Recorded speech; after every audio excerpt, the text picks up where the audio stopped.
Good morning and good afternoon for everybody watching this, wherever you are.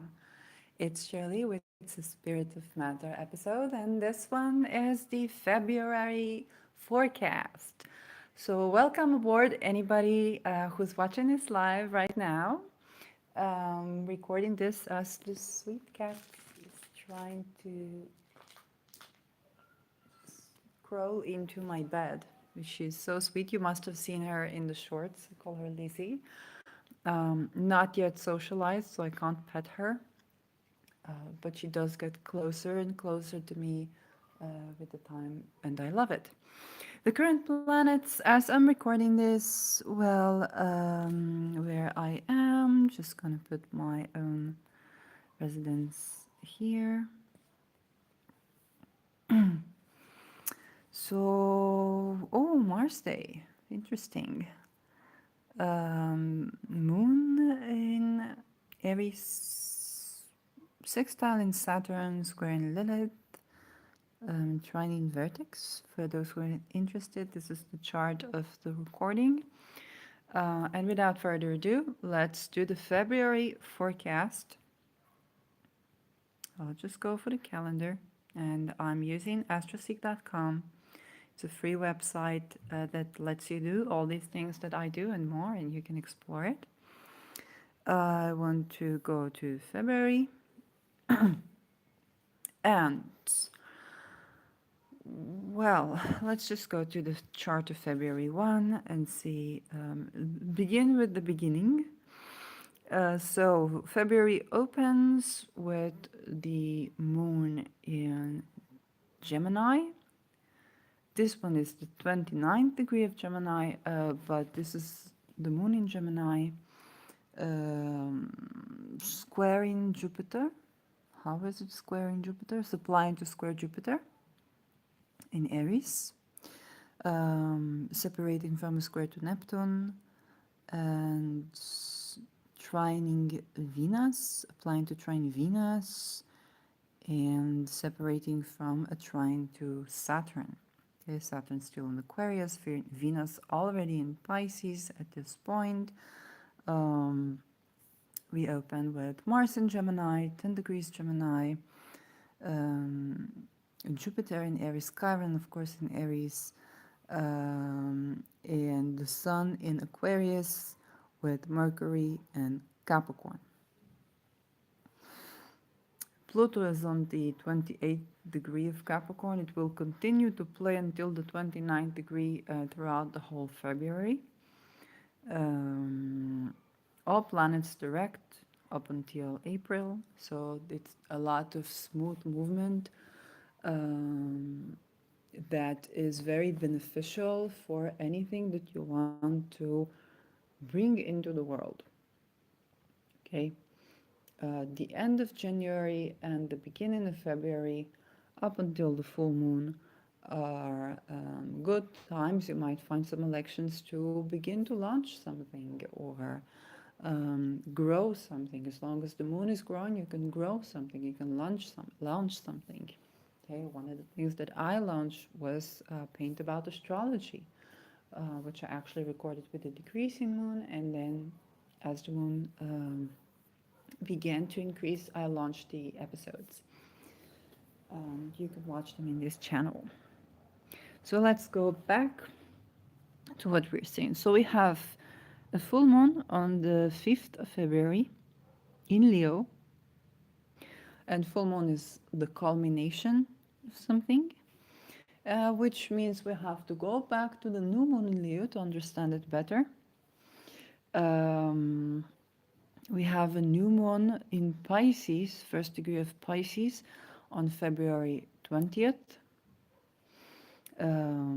With Venus in Pisces, I believe she was applying to conjunct Neptune at the time.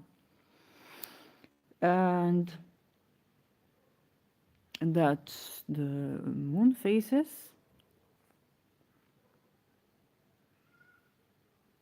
Mercury enters Aquarius on February 11th. So this is already a chart to look at. This is the ingress of Mercury to Aquarius, still in a very tight conjunction with Pluto, squared by the moon. So if you want to preserve this energy, I should do a video about Mercury conjuncting Pluto with Mars in Gemini. It's just a lot has been going on, and there's just a lot. Mercury rules children. Pluto, of course, is the plutocracy. Saturn ruled Mercury from Capricorn is rules and regulations, agreements, also around trade and around youth and children.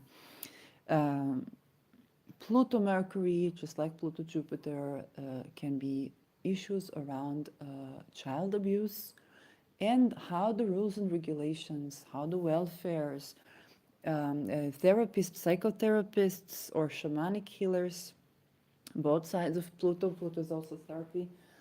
How do these people treat children? And this can, it's a fractal exposure. It's a fractal exposure. Okay, it's the exposure of the patterns of how the system works that for things to be said ahead of time, everybody would say this is conspiracy theory. But for the families being involved and for the children being involved, and this is not conspiracy theory, this is genuine life experiences and having to deal with finding witnessing, with finding a way to be, basically. But here, Mercury already ingresses into Aquarius. And this is accentuated by a moon in Libra. It's a Venus ruled moon, the last phase of Libra. Um, and this moon is also trining Saturn. I would expect around this day, so this is February 11th, can be February 10th, depending on where you are. So February 10th, February 11th, February 12th, I would expect a change in regulations, change in legislation around children, around psychological abuse of children, around the family issues, the rules, custody, maybe across countries as well. A lot of practical stuff, but also exposures around how the system worldwide is applying to certain rules and regulations that are worldwide are acting like the same, like, like a Ford factory. We have, one line of production, and the way things work is just so. The trine from the moon to Saturn, which is ruling this Pluto and ruling this Mercury, there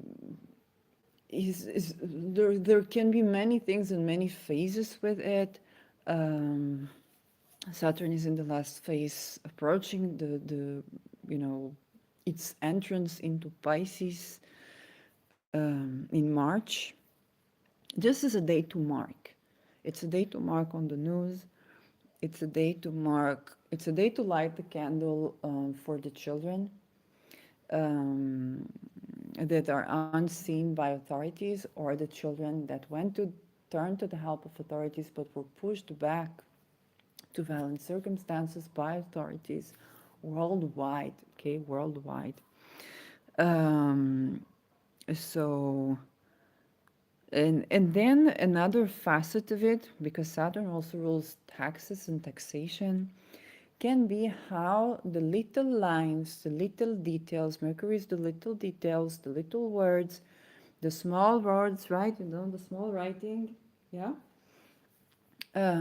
How has it been hiding certain things that people might have not been aware of? And you might be doing your taxes now, and Mercury is leaving its shade period after Capricorn. I know I've been waiting with my tax report until Mercury is out of the shade period. So I'd rather be represented by a lawyer and get the truth rather than, fumble in a cloud.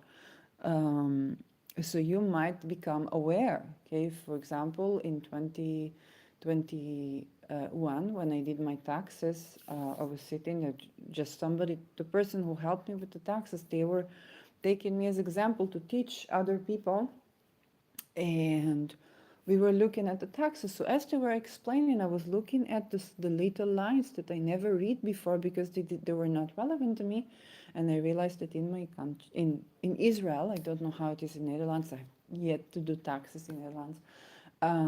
Just it's my father country. But in Israel, um, if you are in a relationship with someone, long-term relationship, or married, then your wealth is written on the name of the person who makes the more money.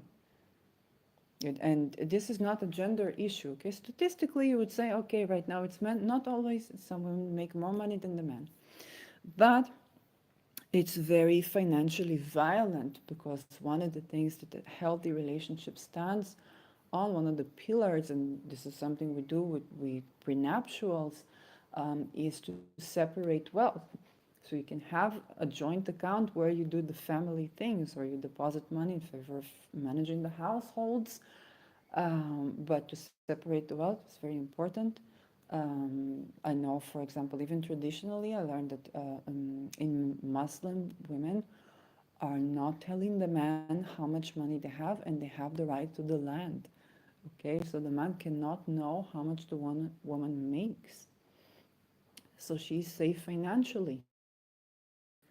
Okay, because there's an understanding of the vulnerable situation. Okay, um, there are other things I don't agree with, but this is one contribution of Islamic law that a lot of other countries can adopt, and that is the separate of wealth.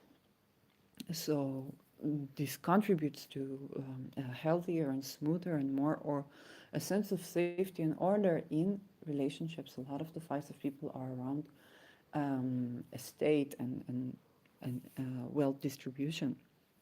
And so you might be discovering those little lines that you didn't know of. It's like, oh, I can have a prenuptial, but when I come to do my taxes, if my spouse makes more than me, then all of the wealth that I report is written on my spouse. And if I'm making the more money, then my spouse is financially dependent on me, even though we are both awakened people, enlightened people, that want to separate wealth and to be fair with each other and to be equitable. And so it's like there's this state law that forces us to be financially violent to each other by default, by inherent prescription.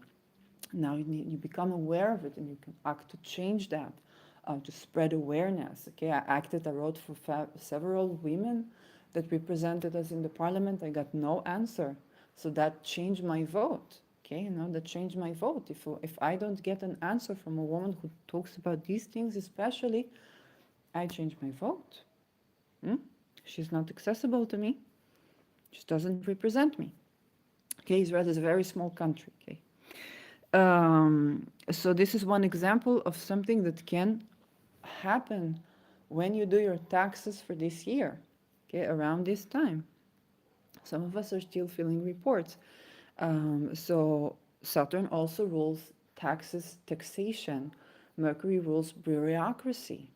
Okay, Saturn also rules agriculture. So maybe you're growing something, or you want to grow something, and there's something that you need to sort out. You may get the hidden power relations that are by default. Okay, for example, Pluto, Capricorn wisdom, it tells you that academic structure is of church patriarchy. Also, when the state, in history, when the state was the church, the church was not pacifistic, right? It had an army. And so the army structure, and this is global, okay? This global. The army structure is also patriarchal church. Even if you are in, a Muslim country, even if you are in a Jewish country, in Israel, same thing, it's the same structure. And by default, there are things with the structure where you want to train people for democratic regime, liberal democracy, um, if they haven't been schooled in any democratic institution, okay, how do you do that? People have no experience in democracy anywhere else than going to vote. So it's a very weak link between the value of liberal democracy and its applied life praxis that manifests as various things that you'll experience. For example, the global structure of academic institution affects all the professions that require an academic degree. So it's our doctors, it's our lawyers, it's our welfare system, okay, it's our psychologists, it's our psychiatrists, it's our engineers, and it's our scientists in every field. And this is a global issue, okay, that has its pros and cons. And those cons are international. So this is a day that I would be expecting these things to show up on the news, alternative news. Um, Mars is still in Mercury's sign. Mercury in Aquarius already talks about the science, okay? Mercury in Capricorn wants you to think of the scientist. Okay, if we talk about science, Mercury Capricorn, it wants you to think about the scientist as a guru. What the scientist said, he learned 7 years medicine, he knows what to do. Like, no. No. I will not get into this right now, but no, no. Mercury in Aquarius wants you to start questioning, to go against the grain. Now, of course, Aquarius is no less dogmatic than Capricorn. But here, Mercury, so for example, if I want to say the same thing, let's say I talk about medicine or I talk about welfare. In Capricorn, Mercury in Capricorn, yeah, the news title will be, how the structure of academic institutions and the army and is affecting the applied policy of every person in every profession, from politics to medicine to law, to your social worker, to your educators, that requires academic training. And how by default the anti-democratic and anti-humanistic, okay, the history of the church, I'm not talking about Protestant Revolution, history of the church is not humanistic. If you need a priest, if you need a rabbi, if you need an imam to tell you what God says, it means that it's not humanistic, that human is not in the center. Okay, this is critique, okay? I'm not saying this is good or bad, I'm just pointing at the structure. Okay? If I wanted to say anything about, let's say, welfare, medicine, or whatnot, when Mercury is in Aquarius, I would say that the ontological unit of the human being is not equivalent to the ontological unit of a tax report. I can run an ANOVA model on a tax report and find anomalies. I can run a linear regression on a tax report and find anomalies of how likely am I to make a mistake, or how many mistakes I must have made in my computation before I serve the file. I cannot do an ANOVA model with the ontological human called a human being, as that is not a model that is compatible to epistemically infer the desired truth value, okay, one true value of one, okay, a valid statement about the phenomena that is called a human being. And so I need other statistical models, I need other mathematical, I need nonlinear systems, I need perhaps chaotic systems. When we talk about thresholds and electric activity, okay, you can get the difference between, okay, saying something about the same thing, the same Saturn, or the same topic from a Capricorn point of view to a an Aquarian point of view.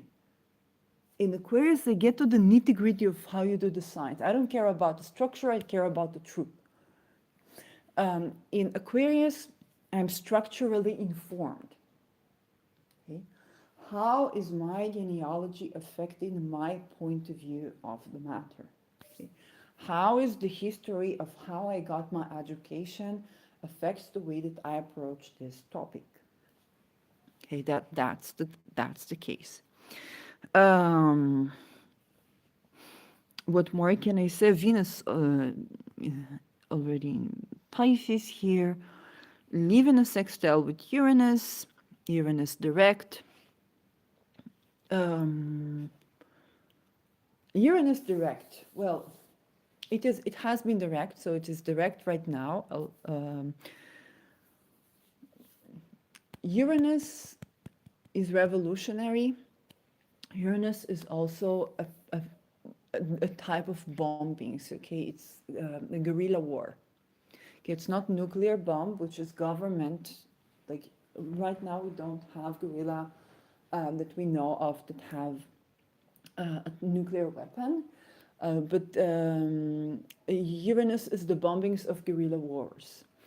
So, of course, Uranus is renovation, revolution, the storm element, liberation. Yes, like watch Paint About Astrology for that. That is how you should work with Uranus. On a mundane level, this is also the thing, like suicide bombers is very Uranus, okay? One of the things that I've been working in the past days as I was doing spiritual work with Uranus is about and asking it to asking for all people to be aware that they have a choice available, or to have the choice available to revolutionize their life creatively with joy, with a sense of excitement around life itself, instead of to the need to explode or to suicide bomb, or and to pray for all people to have this for them, and the ability to have a revolution that is joyous, that is liberation, that is creation, and that is all that Uranus can bring when you work with it on an esoteric level. You work with those energies, the excitement of life, there's a sense of discovery. Okay, so anything more I have to say about this particular chart? Moon in Libra, Venus ruled. When Venus is in Pisces, there's no connection between them. Sun is leaving square to Uranus. Okay. Venus enters Aries in 20th of February. So Venus ingresses into Aries. 20th of February, this is also the day of the new moon in Pisces. Well, Mercury, Pluto's in the 29th degree. Mercury's sextile in Jupiter still. The sextile in Chiron, of course. Venus is still in conjunction with Neptune when she ingresses into Aries. Aries is a fallen sign. Venus is Martian in Aries, okay? Venus is the combat woman soldier in Aries. She's very brave, she's very Martian. Um, Venus is the woman that severs ties with the unjust in Aries. This is why she's fallen, because the meaning of Venus is to bring things together. But Venus in Aries severs ties with the unjust, okay? Mars is about severing ties with the unjust. So she can be setting boundaries fiercely if needed be. Um, she's not so busy being in her receptive mode. And I take the word receptive mode from Abraham Hicks when I try to do a non-binary language in speaking about these energies rather than going, she's being in her feminine. No, receptive. And Aries is active. Venus is in nature receptive. Okay? She draws things in. In Aries, she's Martian, okay? She's an acting out mode, so she finds it difficult to be receptive and to allow things to come to her. She needs to act in order to do so. Okay, so it feels like an action when she tries to lay back and allow things to be. She wants to go, go, go, go, go, but she's Venus. She's supposed to draw things in.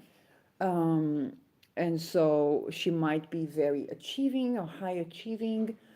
She might get wealth, she might get money, she might get possessions, she might buy stuff, she might sever ties, she might say a lot of no's. To say a yes, you got to say a lot of no's sometimes. This is the time where Venus say a lot of no's. When she goes to Taurus, she can find her yes, perhaps.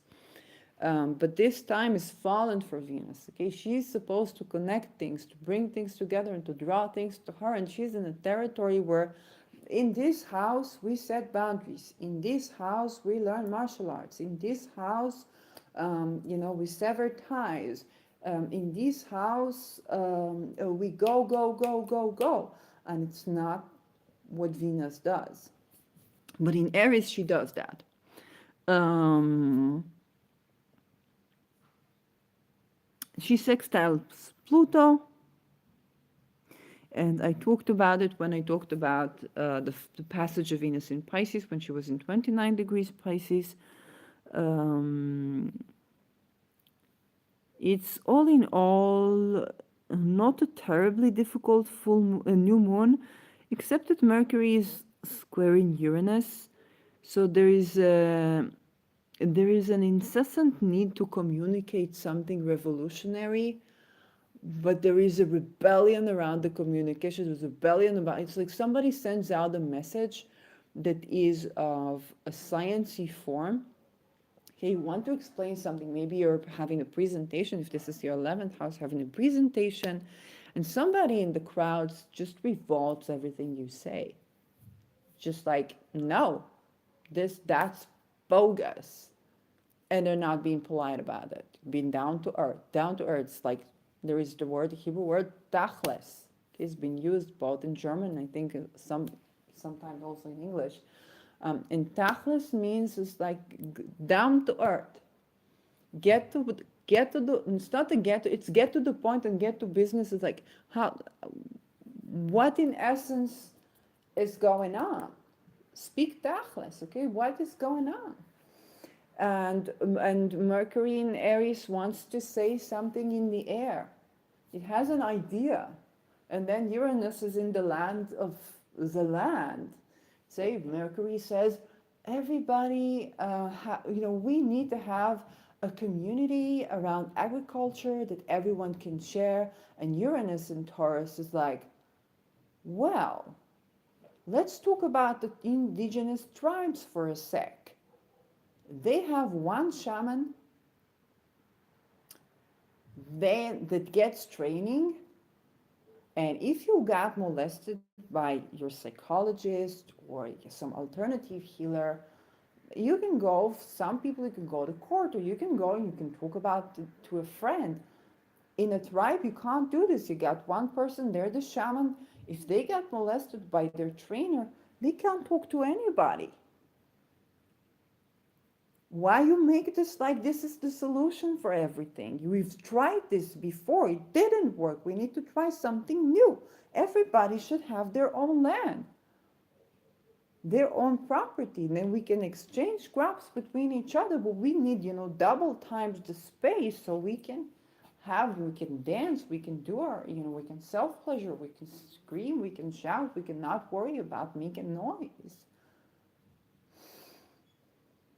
but also not be so dependent on each other that we can't speak up and heal and break free from abuse, the very abuse that you're trying to say that you have to offer with this community idea as you are leaving Capricorn. Say, no, I got an idea. Let's make a kibbutz. Okay, I know two women who are survivors of sex trafficking. Will then and how the experiences they had in the kibbutz or in the kibbutz were related to their experience. This is a true story. Okay, they had one of them lectures about her life, and it's like you gotta listen. Um, And so that is an important thing to remember about this new moon. Okay, somebody's trying to communicate an idea, and somebody tells them, "No, we should be doing this in a completely other way. Yes, we should have land. Yes, we should have space. Yes, we should have." I think about environmental issues. Some people think that to have so much acres for each house is non-environmental. Uranus and Taurus might tell you, well, you know what? Because Uranus is about space. It wants space, and Mercury is small things. You say, well, you know what? Having a world war is not environmental either. People are much more civil when they have space. Okay? And when you think about it, during the Cold War, we were making missions to space, both Russia and the United States. And you can't say that the Cold War was not a war. It was a war. It was a world war. Let's say, you're like, can't we just, it's not a Holocaust, but it was a war. It was just not on Russia's land, not on U.S. land, but it was a war. That being said, the missions to space alleviated a lot of, the conflict from going boots on ground to developing missions to space. So there was some alleviation there that we used when we developed spacecrafts. This is getting political. Oh my gosh, this Mars hour is showing. Was noch? Yeah, Neptune on my ascendant. All the outer planets direct as well. So all planets direct means the outer planets direct. This is a new one that it just deserves a video of its own for like the 12 signs, which I will do probably. Saturn is just 2 degrees from delving into Pisces. All in all, it's not a terrible new moon. It's a very powerful one. I wouldn't say pivotal, but it is a powerful one simply because of these conjunctions, these aspects, this Venus that is still within the range of conjuncting, separated from the conjunction to Neptune, sextile in this Pluto, Saturn is still within the range of conjuncting the new moon, okay, which is it's an orb of the conjunction. It is noted here. Uranus, that again, if somebody is born and they have Uranus with a lot of fortune, and I wish them a lot of fortune dealing with that, squaring Mercury, okay,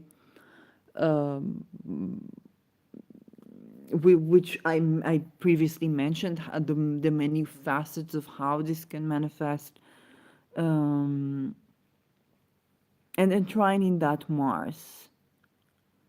So a lot of conjunction. Conjunction is considered a hard aspect. A personal to outer planet conjunction, it means that that anybody is familiar with the American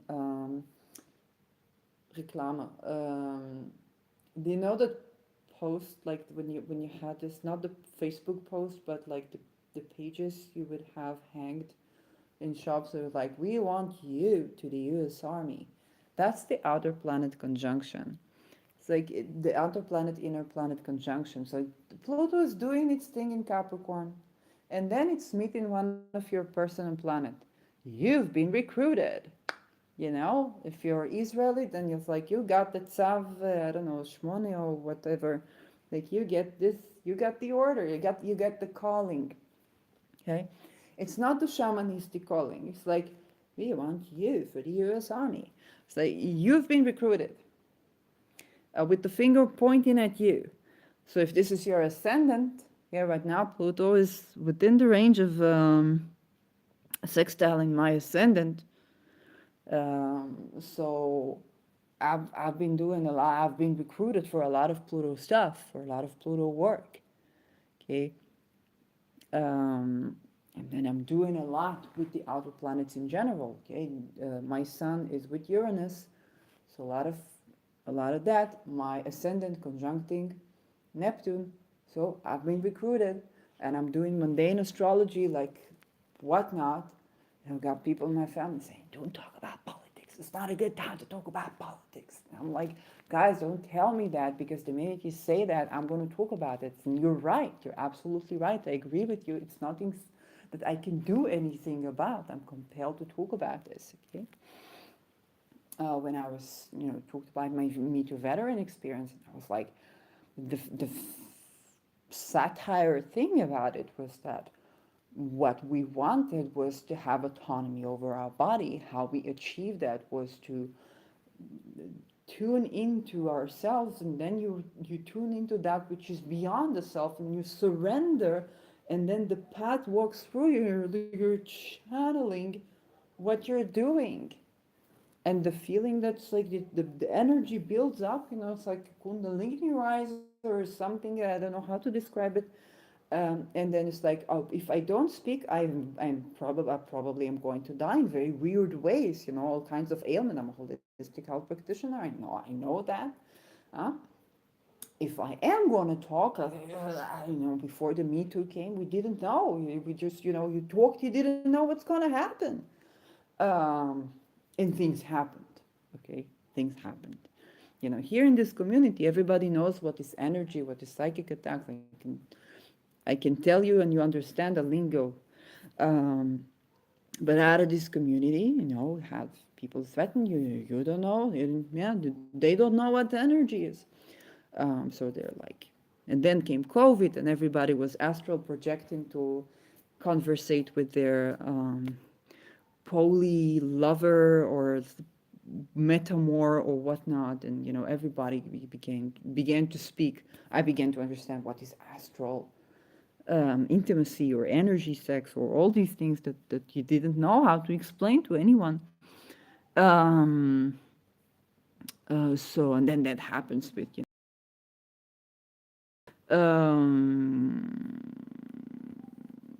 so this new moon is powerful. Okay, Uranus here with this lot of fortune, surely on a mundane level, it means something. I don't know how to delineate. The new moon leave in conjunction with Saturn, surely powerful. Okay, it's the last new moon with Saturn in Aquarius for the phase until the retrograde. Pluto sextiling Venus that is still in the conjunction, separated from conjunction with Neptune, is powerful. Okay, now everybody says February is a good month. February is energy moving forward. And let's go back to this chart. February is the way I'm looking at the cosmic thing is this is energy moving forward. Okay, this is already the new moon in Pisces, end of February. All planets are direct until April. Energy moving forward. It's true, you don't have, the Saturn square Uranus, the Mars square Pluto square, I don't know what, like, that's true. That's a relief.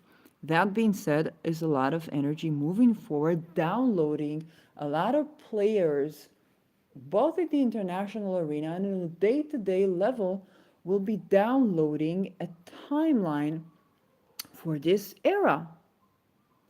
Okay? With my ascendant right in them. So, yes, February is a powerful month. It's not just a good month, it's a powerful month. Um, with a lot of conjunction to the outer planets, with the conjunction by the luminaries to Saturn in the new moon in Pisces.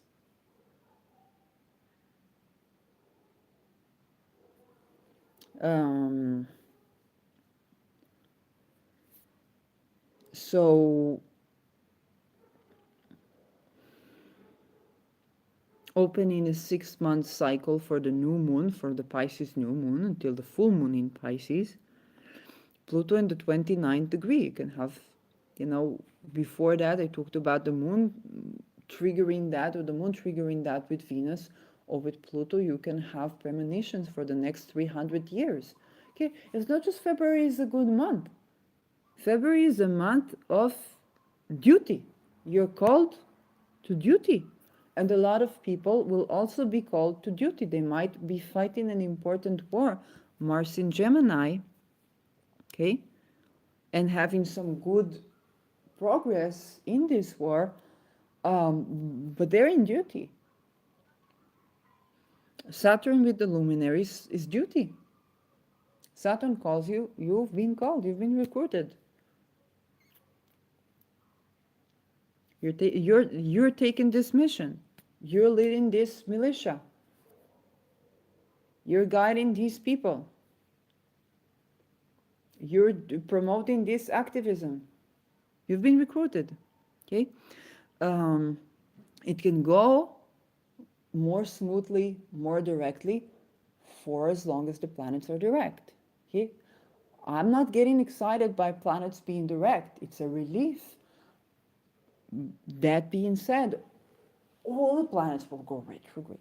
Okay, so as of May and in September, if I'm not mistaken, we have 7 planets retrograde. If I don't know how many, but all the planets are direct. Lovely. We will also have all the planets retrograde.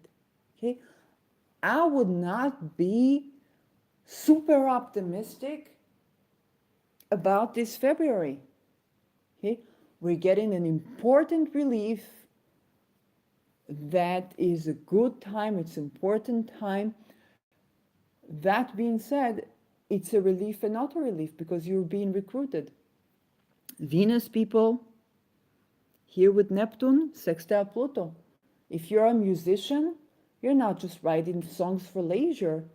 You're writing songs about the turning over of the plutocracy and the transformation of the structure and the system in a way that applies to the masses in a viral way. It's your mission to write the viral song of the Pluto in Aquarius. It's your mission to write the music score for the revolution. Okay? It's your mission to paint the paintings 300 years from now. They will be referring to, as they speak about this era, if you're the Venusian person in this show, you're the person who's going to be a major player in how this time in history is going to be perceived. Okay? You can go to my January forecast, to my December forecast. I did a lot, I got the outer planets playing on my personal planets, all of them, in the past year or so. So you can see a lot of mundane astrology, you can see a lot of era stuff. As I am recording this, I feel something bigger in the air. I feel something, I'm not talking this month, this coming month, this generation, this coming 20 years, okay, Pluto Aquarius. I'm talking this coming 300 years. which is Pluto Aquarius as well, right? If you go back to the French Revolution. But I'm talking about this day and age. Okay?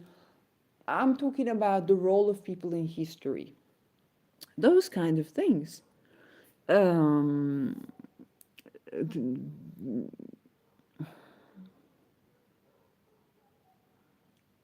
if you're a reporter at this time with this new moon, you're like, something's gonna happen with your report. Somebody's gonna remember that. It can be a stupid thing like, your cat bursting into the footage. When we think about the 2020 Zoom calls and all the pets' tails snagging on, the between the eyes of the reporters and like doing crazy stuff, we will remember those, like probably years from now. When we will be talking about journalism or the Industrial Revolution or the area of the time, one of the things we will be talking about, or footages of the time, like when you study filmmaking, and we will talk about the 2020s. Some of the footages we'll see would be the cat's tail of somebody, or cat smearing their butt against somebody's cheek, and that is a CNN reporter. Um, in a Zoom call during a lockdown. Like those are some of the footages that we'll remember. This particular new moon, we get another one of these for sure. How, what? In my Venus wisdom on a Venus day, I spoke about my vacation. I was going to the Dead Sea. Not a lot of people, 29 degrees, last day of summer in the winter. Freaking amazing. And amidst all that, there were just two combat planes cruising across the sky, and that's that. Like nothing before that, nothing after. Of course, the entire there was another one of those danger of yeah, of course. There's constantly some conflict going on in this region, but if somebody would have taken that footage of just people floating in the Dead Sea, and I was putting my sandals on the sea and laughing at how they floated, and massaging my feet with the salt, and people falling and trying to stand up, and enjoying the weather, not a lot of people, and then just two combat planes cruise over, and it's something that only a movie could show you, only being in the place could show you. The Mercury Uranus is kind of like that. Okay, and those planes, they were not too dominant. They were just another voice that is in dissonance but is a part of the show at the same time. So this new moon is definitely, we'll have some news. We'll have some provoking news, hopefully not about bombings and all the things that Uranus can do. But this can absolutely be somebody talking about, we had this science experiment with that, and we discovered that and that, and broadcasting. I think even, let's not think about the explosion examples. Recently had a talk with the family about Ilan Ramon, and how, a lot of us remember this broadcast of the spaceship, and as it was landing, it was just exploding in live. Hopefully, it's not something like that. Here, Uranus is on land, but it's like you're having this, broadcast. Then you're excited, and there's this sense of renewal and news for humanity, and then I don't know, some robot picks its nose with the pinky or something like that, live. So that can be like that. Um, yeah. As you can see, it seems like one of these months where nothing too important happens.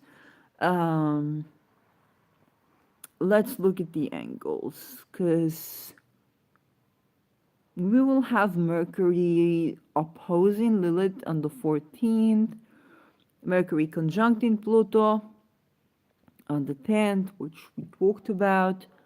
Um, Mercury square Uranus, that we talked about that, all beginning with the new moon.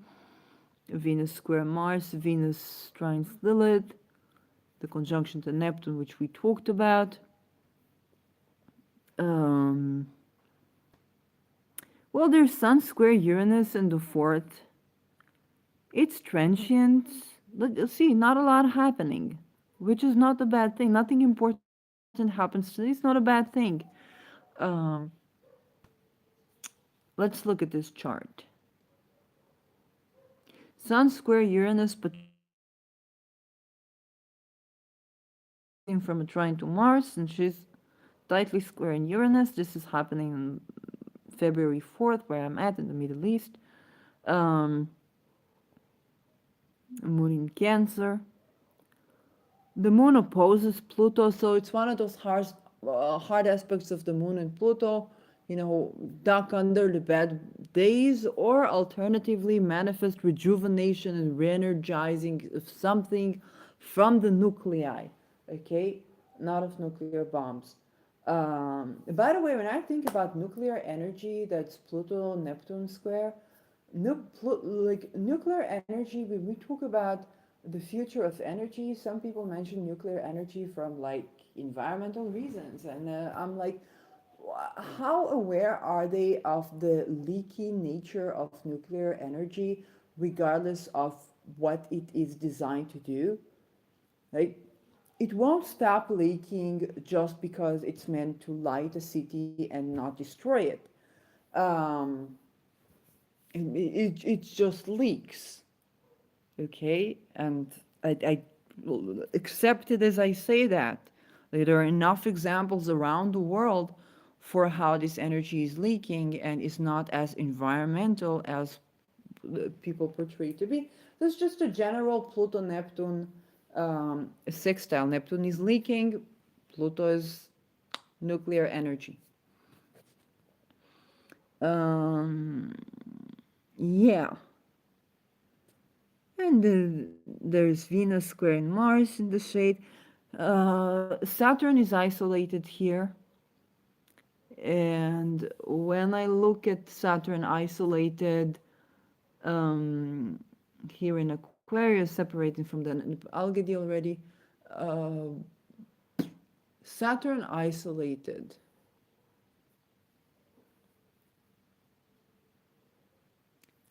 Um, like we want to pay attention to that. Venus is isolated throughout the part of the month. Okay, she's in Pisces, exalted, but alone. And that's something to pay attention to. And now we have Saturn isolated. It's not that is not making any aspects.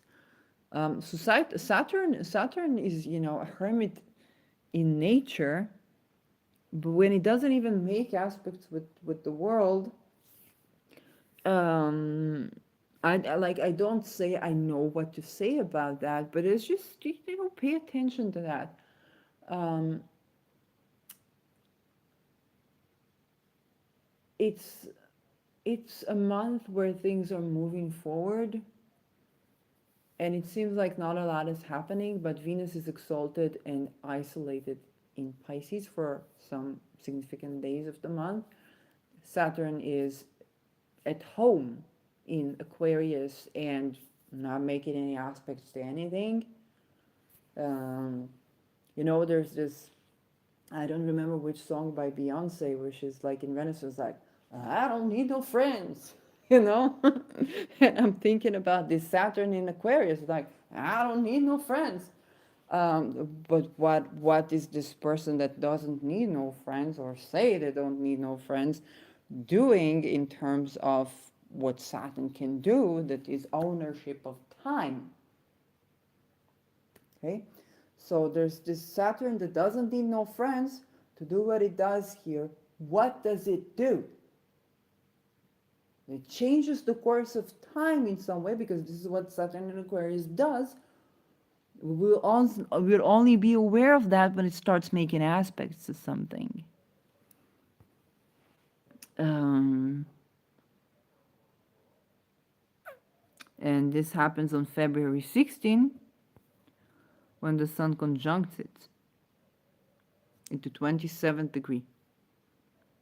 Sun conjunct Saturn, but doesn't make any aspect to anything. So it is a luminary, but they don't, like, it's like two people meeting together, but you don't know what they're doing. And one of them is the Sun. It's pretty much the center of our galaxy. Um,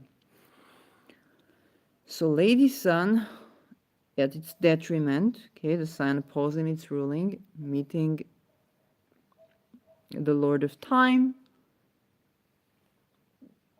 for a rendezvous. It's not even a secret affair. You know, it's not even a secret. It's not even something happens in the background, hidden. No, they're just not. They're hidden in the sense that they're not making any aspects to any other planet, but it is the Sun there. So it's not hidden. It's a luminary. Okay, it's not Sun Pluto.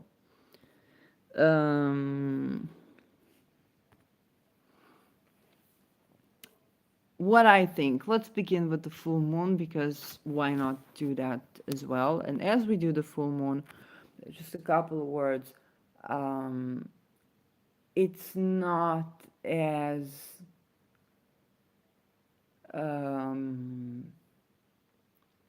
how should I say it? We open in a Mars hour, so the analogies I have are from combat, even though I'm not a combat soldier or combat commander.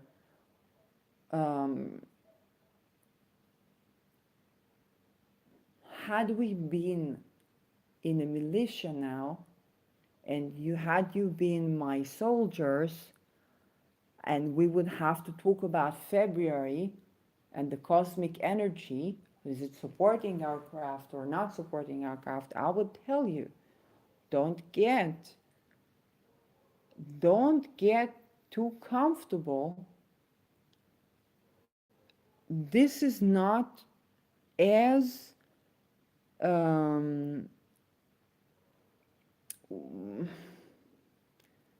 this is not as shallow waters as it seems.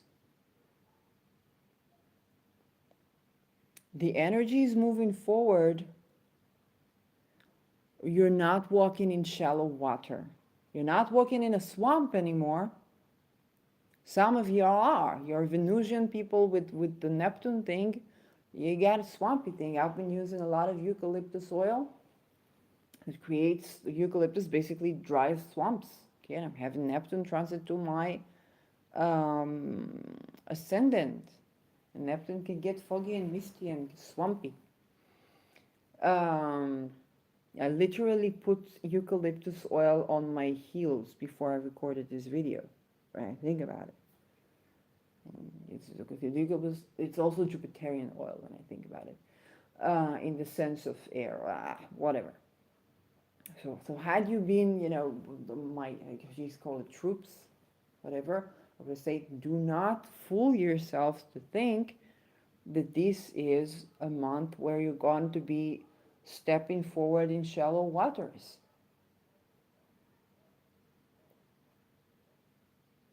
You know, when I was in the Dead Sea, I was in the shallow water. I couldn't get to the deeper waters because I didn't have the right shoes to do so. It was still really cold. Okay? There was a lifeguard, but it was still really cold. So that's kind of like you're walking, you're beginning to move, you're still in the shallow waters, and you fool yourself to think that you're not going to swim in the deeper waters. That you're not being recruited by powers way more cosmic than you believe this to be. If you're running into something in a battle, one of the analogies that I've had, you know, in the Second World War, or during the two World Wars, they had to replace the soldiers constantly. Why? Because when you would put two groups of soldiers shooting at each other, it wouldn't be too long before they start playing football during the ceasefire and start shooting at some in the air rather than each other, because they got very easily, very intensely, how um, futile a combat is in this situation. One of the greatest satire books that were written of the time of the First World War was Brave Soldier Schweik. And this is about a person who decided to play crazy so they would not be recruited to the war. And so to understand that the soldiers had to be replaced, so the war was kept going artificially. Okay? The people, I was listening to Atomic Veterans, I spoke about it in one other video, they were silenced for 50 years.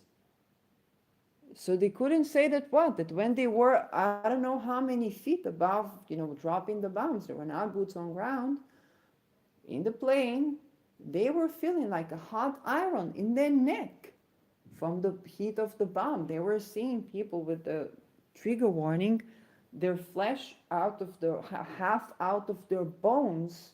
They were seeing that.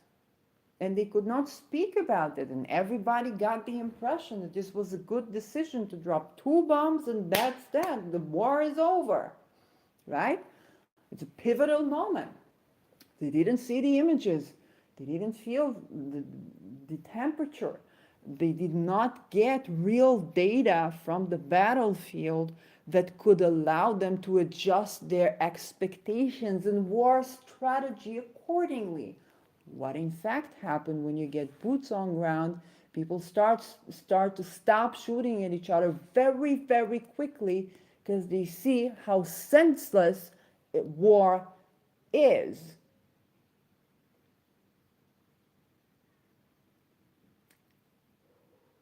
For years, 1939,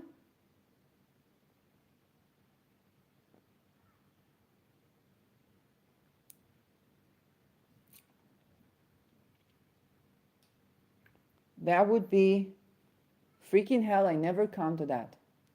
39, so that would be 40, 41, 42, 43, 45 years.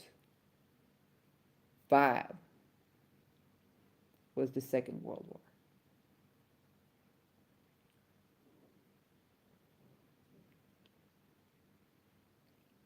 When in fact, if you calculate the actual boots on ground fighting of soldiers stopping at the ceasefire, starting playing football with each other and starting to shoot in the air, had they not been replaced, there would be no World War II. Or one.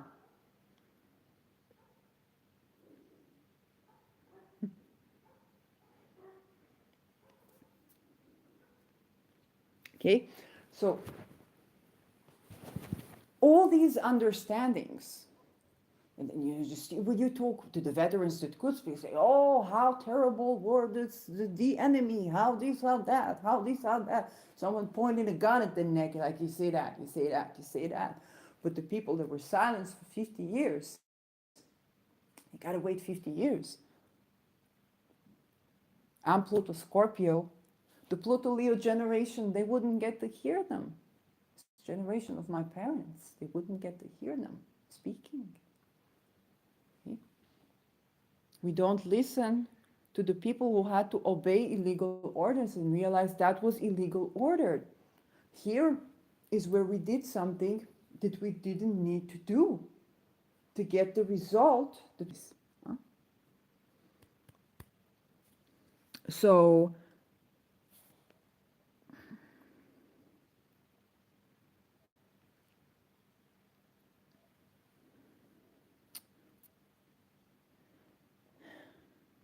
the working of the outer planets here with the personal planets, like a lot of people, there's this and Adam Ellenbus, astrologer, in his videos, he does episodes called Grabbed, He said the traditional name for the planets was Graha, which means grab. And it's like if you're not aware of the planet's working, the planet grabs you. Okay, so a lot of people, and in a paraphrase on that Graha concept, a lot of people are going to be grabbed by the planet to do something. And the information will come to you. You will get what you.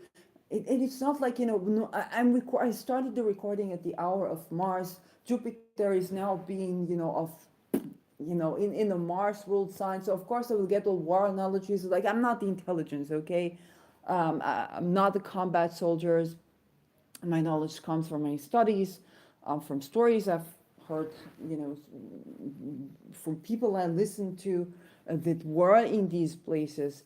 So the delivery may be more Martian than the essence of the content. Um, but a lot of people are going to be grabbed by an outer planet dynamic. So understanding that you and I play a role that is cosmic. Many people now play a role that is cosmic. And it's cosmic not just by the merit of the personal planets. You have this karma, you have that karma, you have this life path, you have that life path.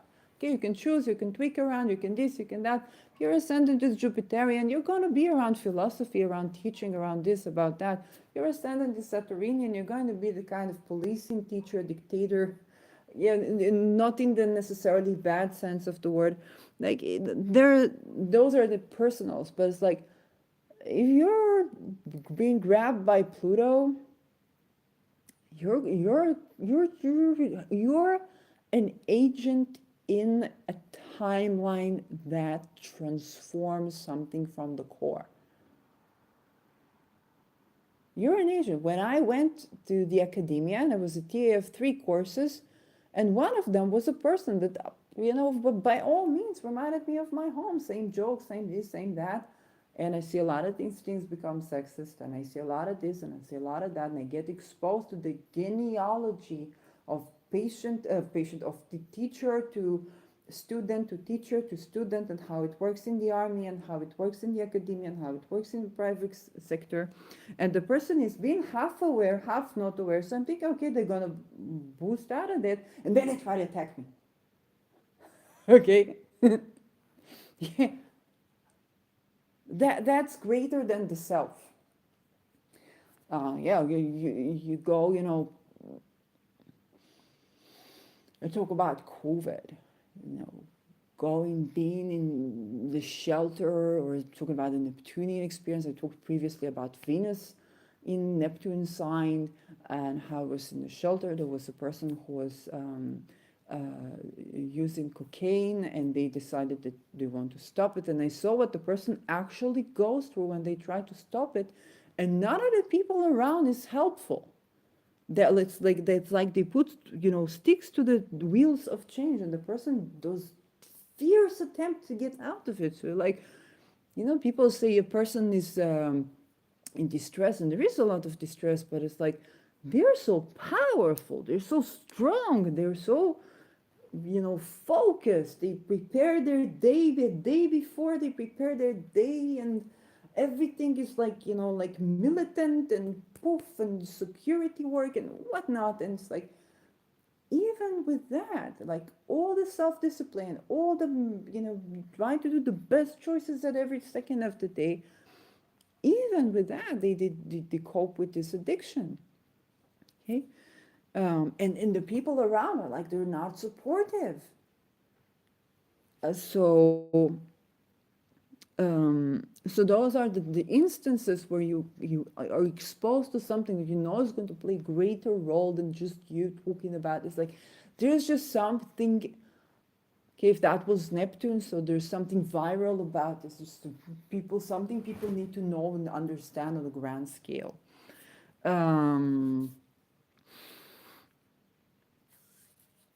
Let's look at this full moon. Okay, this is Leo. 16 degrees Leo, moon opposing the sun. So the ruler of the full moon is falling, it's in its detriment.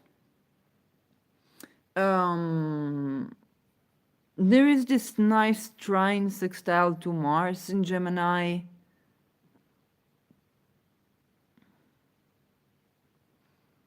And the square to Uranus, which is important. Here's a sort. It's a T square. It's quite a tight T square with Uranus for this full moon. Now this is a very interesting full moon. Okay, because a T square. It's, first of all, the T you balance it with the other. Okay, with the other pole, but the other pole is Scorpius with Ketu. Yeah, the ruler is Mars in Gemini. Okay. Square in Venus, trine in the Sun, sextile in the Moon. Okay, it's a resort. But this is Ketu. It means that the Ketu, where Ketu is what we're letting go of.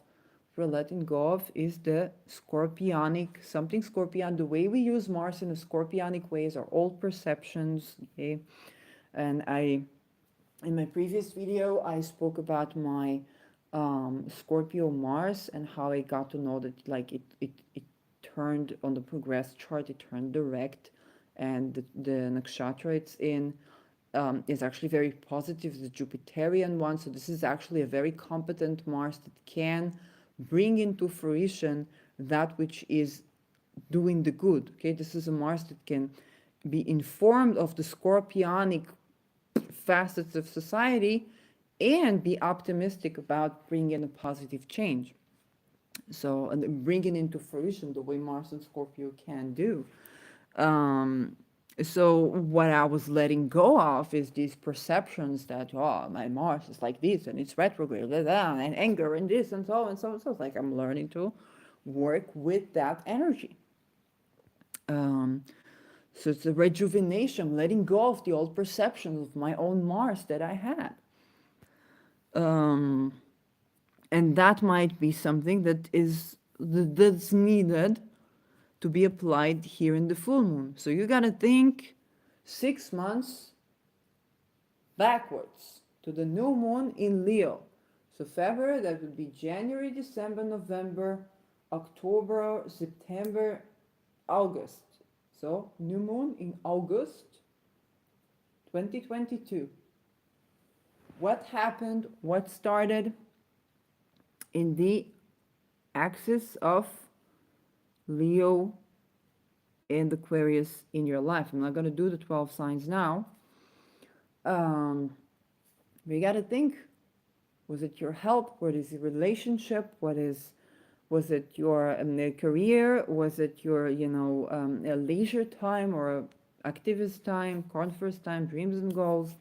Was it your home? Was it your neighbors or daily routine, your pets maybe? What happened? You started something there. Some routine, something changed for you there. Okay? But the way it ends is with a T square, with Uranus.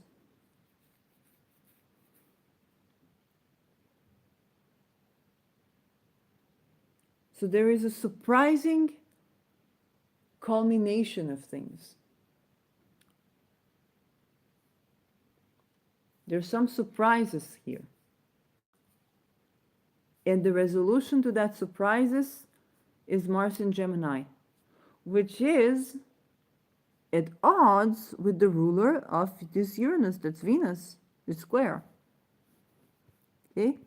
So you're gonna be a little bit of there's a quick maneuver. You gotta have a quick reaction to something that's in conflict with some Venusian character in your life.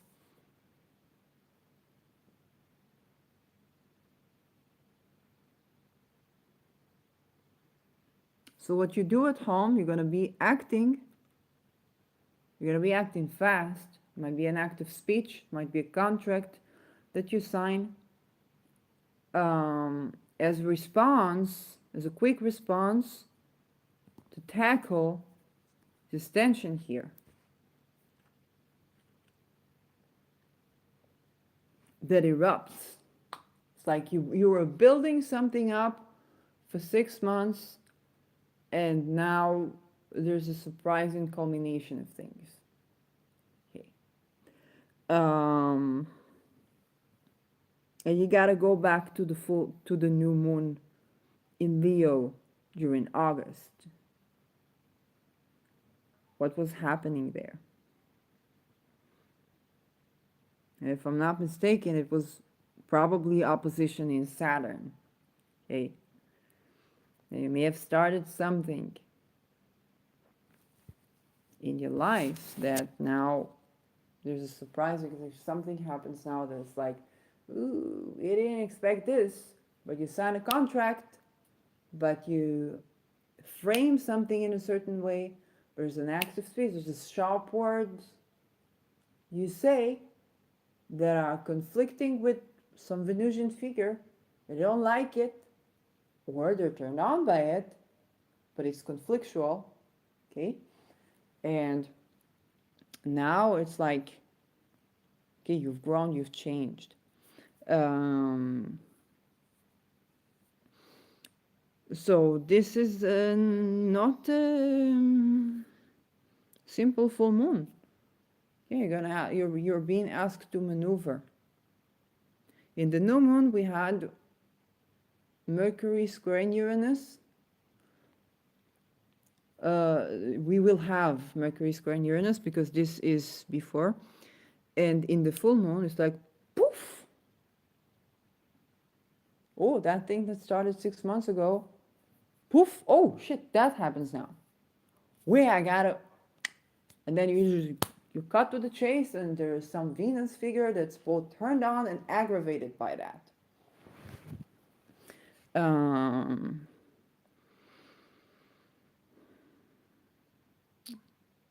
Uranus, Moon, Sun.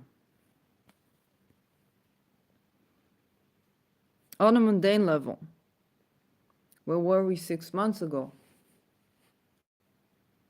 And then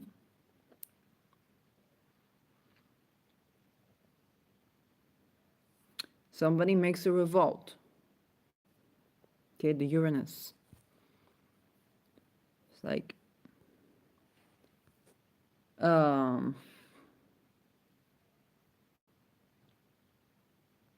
somebody revolts.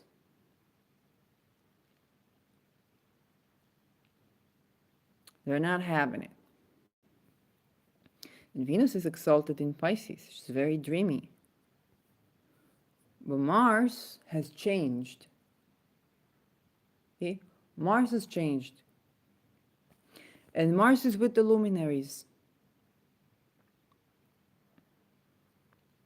And those type of situations, when I talked about Mars and Aldebaran, I talked about, I'm going to go back to this chart. I talked about you're the Mercury in someone's chart. Someone is the Mercury in your chart, okay? You're the Gemini represented person in someone's chart. You have Gemini in your chart. Again, I can think in retrospective. Mars is still not left Aldebaran.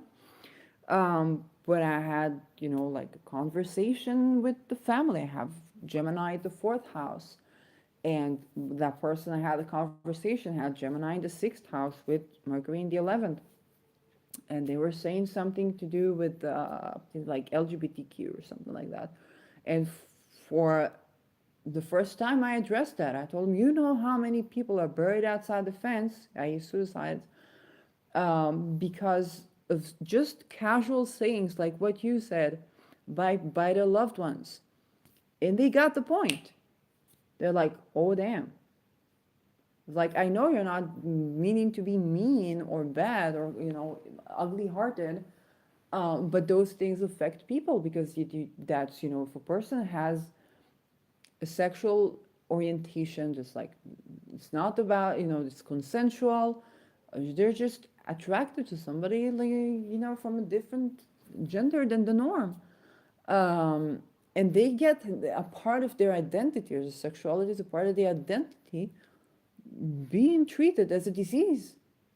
Now, this is funny because for me, Gemini is the 4th house. Home. It was with somebody from my home. And for them, Gemini is the sixth house, but the Mercury is in the 11th. Okay, so activism. So then they got the point of how somebody's health can be harmed physically on a very visceral level. They can die from these words. Somebody can die from these words. When you're thinking like that, when you say, oh, this is a sad thing that they are like this is a sad thing like that, they see that their being is a sad thing, that their being is a disease. They poof, like that, they can, and that's that. They got it. They got it. It's like, oh, yes, now I get it. Okay, I get exactly what you mean. You're right. That was that. It was completely unexpected. I tried to think about what Mars in Aldebaran meant for me, and I was like, well, it, like I don't know. And then poof, it clicked. It was like, I got the point. I got that point across to this person who never got the point. Now they get the point. Now they get the meaning of this pattern of thought and the meaning of speaking like that and thinking like that and the effect it has on people.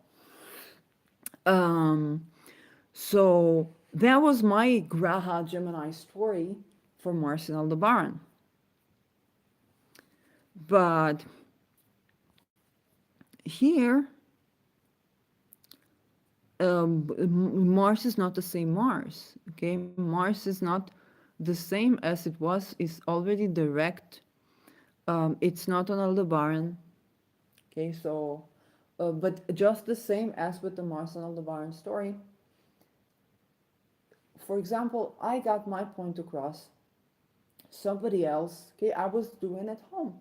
Somebody else, maybe, I don't know, somebody was competing me at work, okay, and they have Gemini in the 10th house. So they got their shine zone while I was speaking with my loved ones at home and having my victorious moment there, like I got the point across. Then somebody at the career, they were having their own, shine zone. Maybe they're getting recognition, they're getting reputation, they're getting this, they're getting that. Well, and I'm not getting that because it's not that Mercury for me. For me, it's at home. Same thing happens here. So for you, you could be, you could be maneuvering stuff with your own thing. Like you could be, arguing for something, having an act of speech.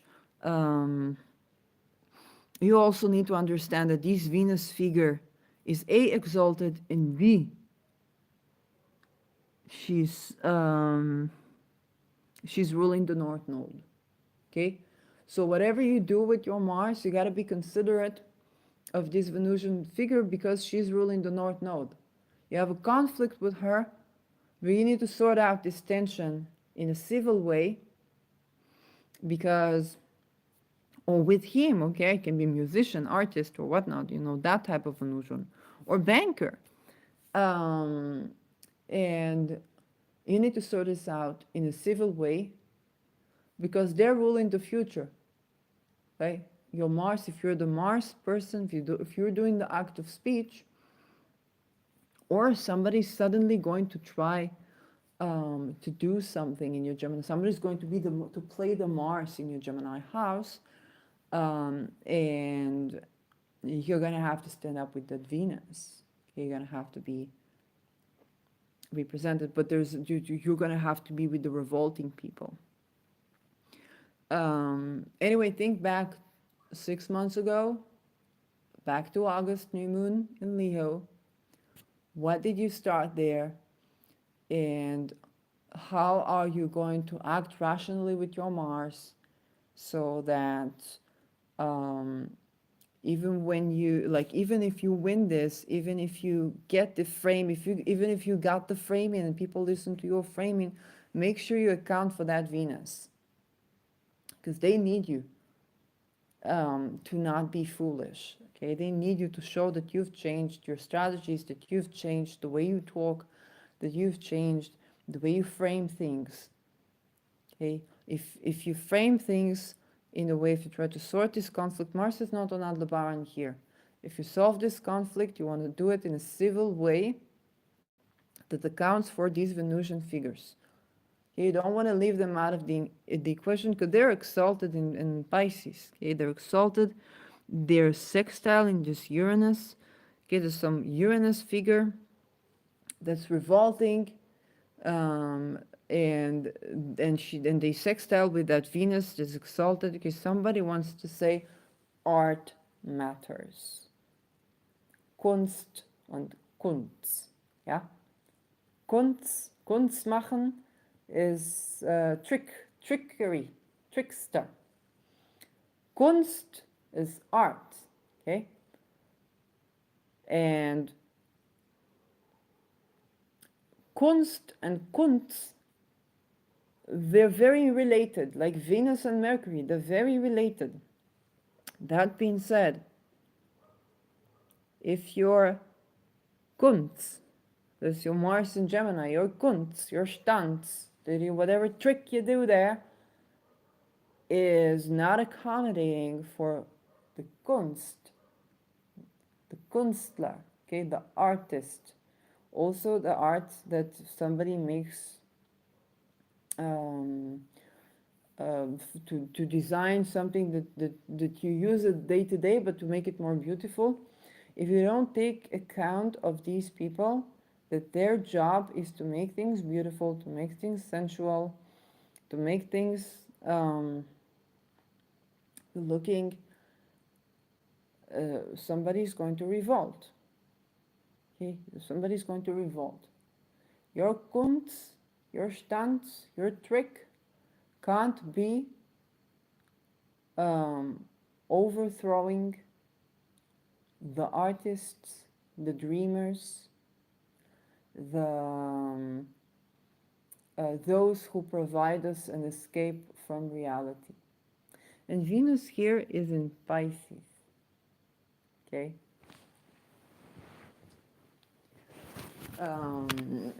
So Venus here is not about carnal sexual love, but about the soul merging. It can be very erotic, but it is soul merging. Because Uranus is in Venus sign, I expect that Venus to not be a woman necessarily. Okay? You might discover that there is someone, maybe a spouse, maybe there is someone that is a trans woman. And you have to accommodate for that. If your kunst, your trick, your sharp words, or your satire as well, are not accommodating for that woman or for that trans woman, she's exalted and she's getting support from Uranus. So again, we can all be Mars in Gemini is very quick. We can all be foolish. So you just need to make sure this is not Mars on Aldebaran. It's just foolish Mars, okay?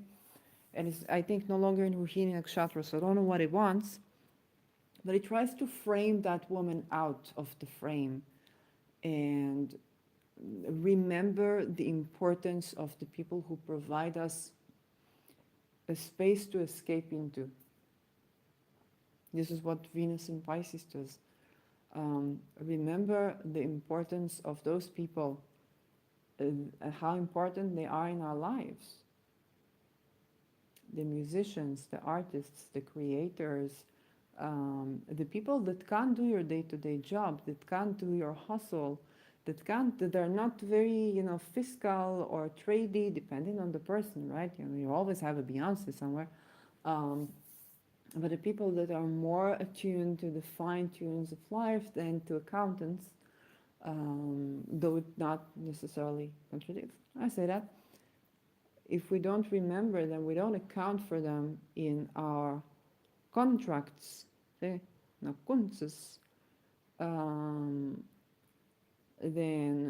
eventually, you win the battle, you lose the war. If you don't account for the Venusian, you win the battle, you lose the war. It's like you won the battle.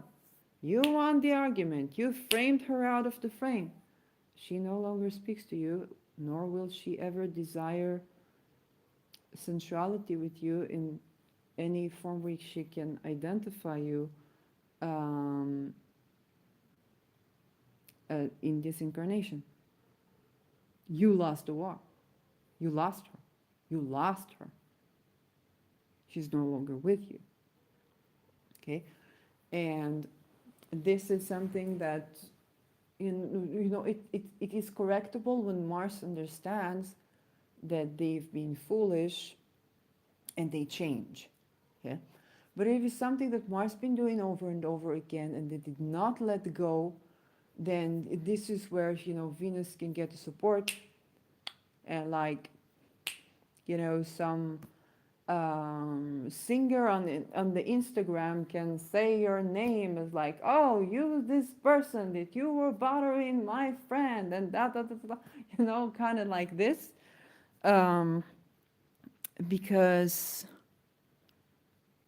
and Mercury is about to conjunct, is applying to conjunct Pluto. Okay, you could be exposed, huh? If you're Plutonian and you did not account, and this can play out differently.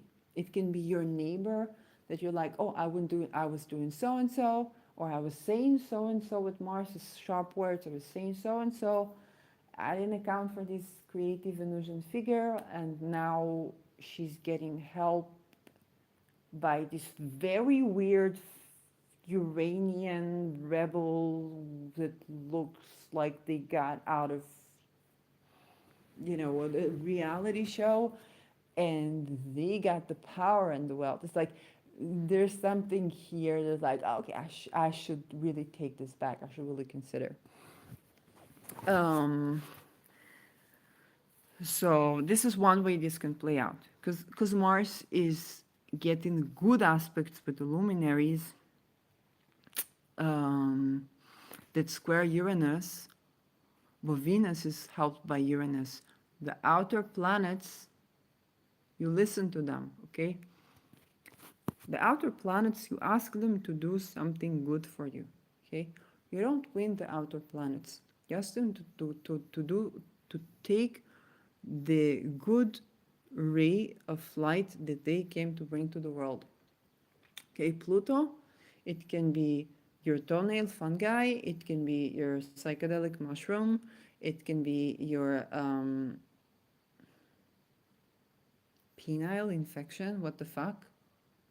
I don't think that's Pluto. It can be, your anus, it can be poo, it can be your taboo kink, it can be your fertile compost, it can be your ashwagandha, it can be your mushroom that you use, your micro dosage of mushroom that you use to accelerate cell regeneration and study better. It can be your transforming from one phase to another. It can be your deep sensual healing that is actually authentic and finding your power. Okay, so talk to Pluto, turn to Pluto. Of course, with harmonious aspects, it's easier to do than with the difficult ones. But that's the aspect. Okay, Uranus. Okay, it can be the suicide bomber. It can be suicide ideation. It can be the person that think they're going to save the world and they're actually a guru that try to convince everybody to kill themselves. Um, it can be the gender non-conforming artist of the revolution. It can be paint about astrology. It can be um, the liberating sense of discovery that you get when you're exposed to facets of yourself you never knew before, and sense of excitement. It can be that discovery of how just taking the space for a while from that thing which you love the most reinvigorates the fire of desire that you can find with your own existing relationship, and not having to go and stray and constantly look for the rejuvenating thing that is not going to ever fulfill the promise on the long run. It could be the Kundalini rise that brings sparks of creative fire when you finally give a shot to being, to allow yourself to be ridiculous. Okay? It can be lending yourself to an experience where you say, well, I let go of all the boundaries that I thought that I might have to rediscover my authentic boundaries and my authentic yes and no and maybe.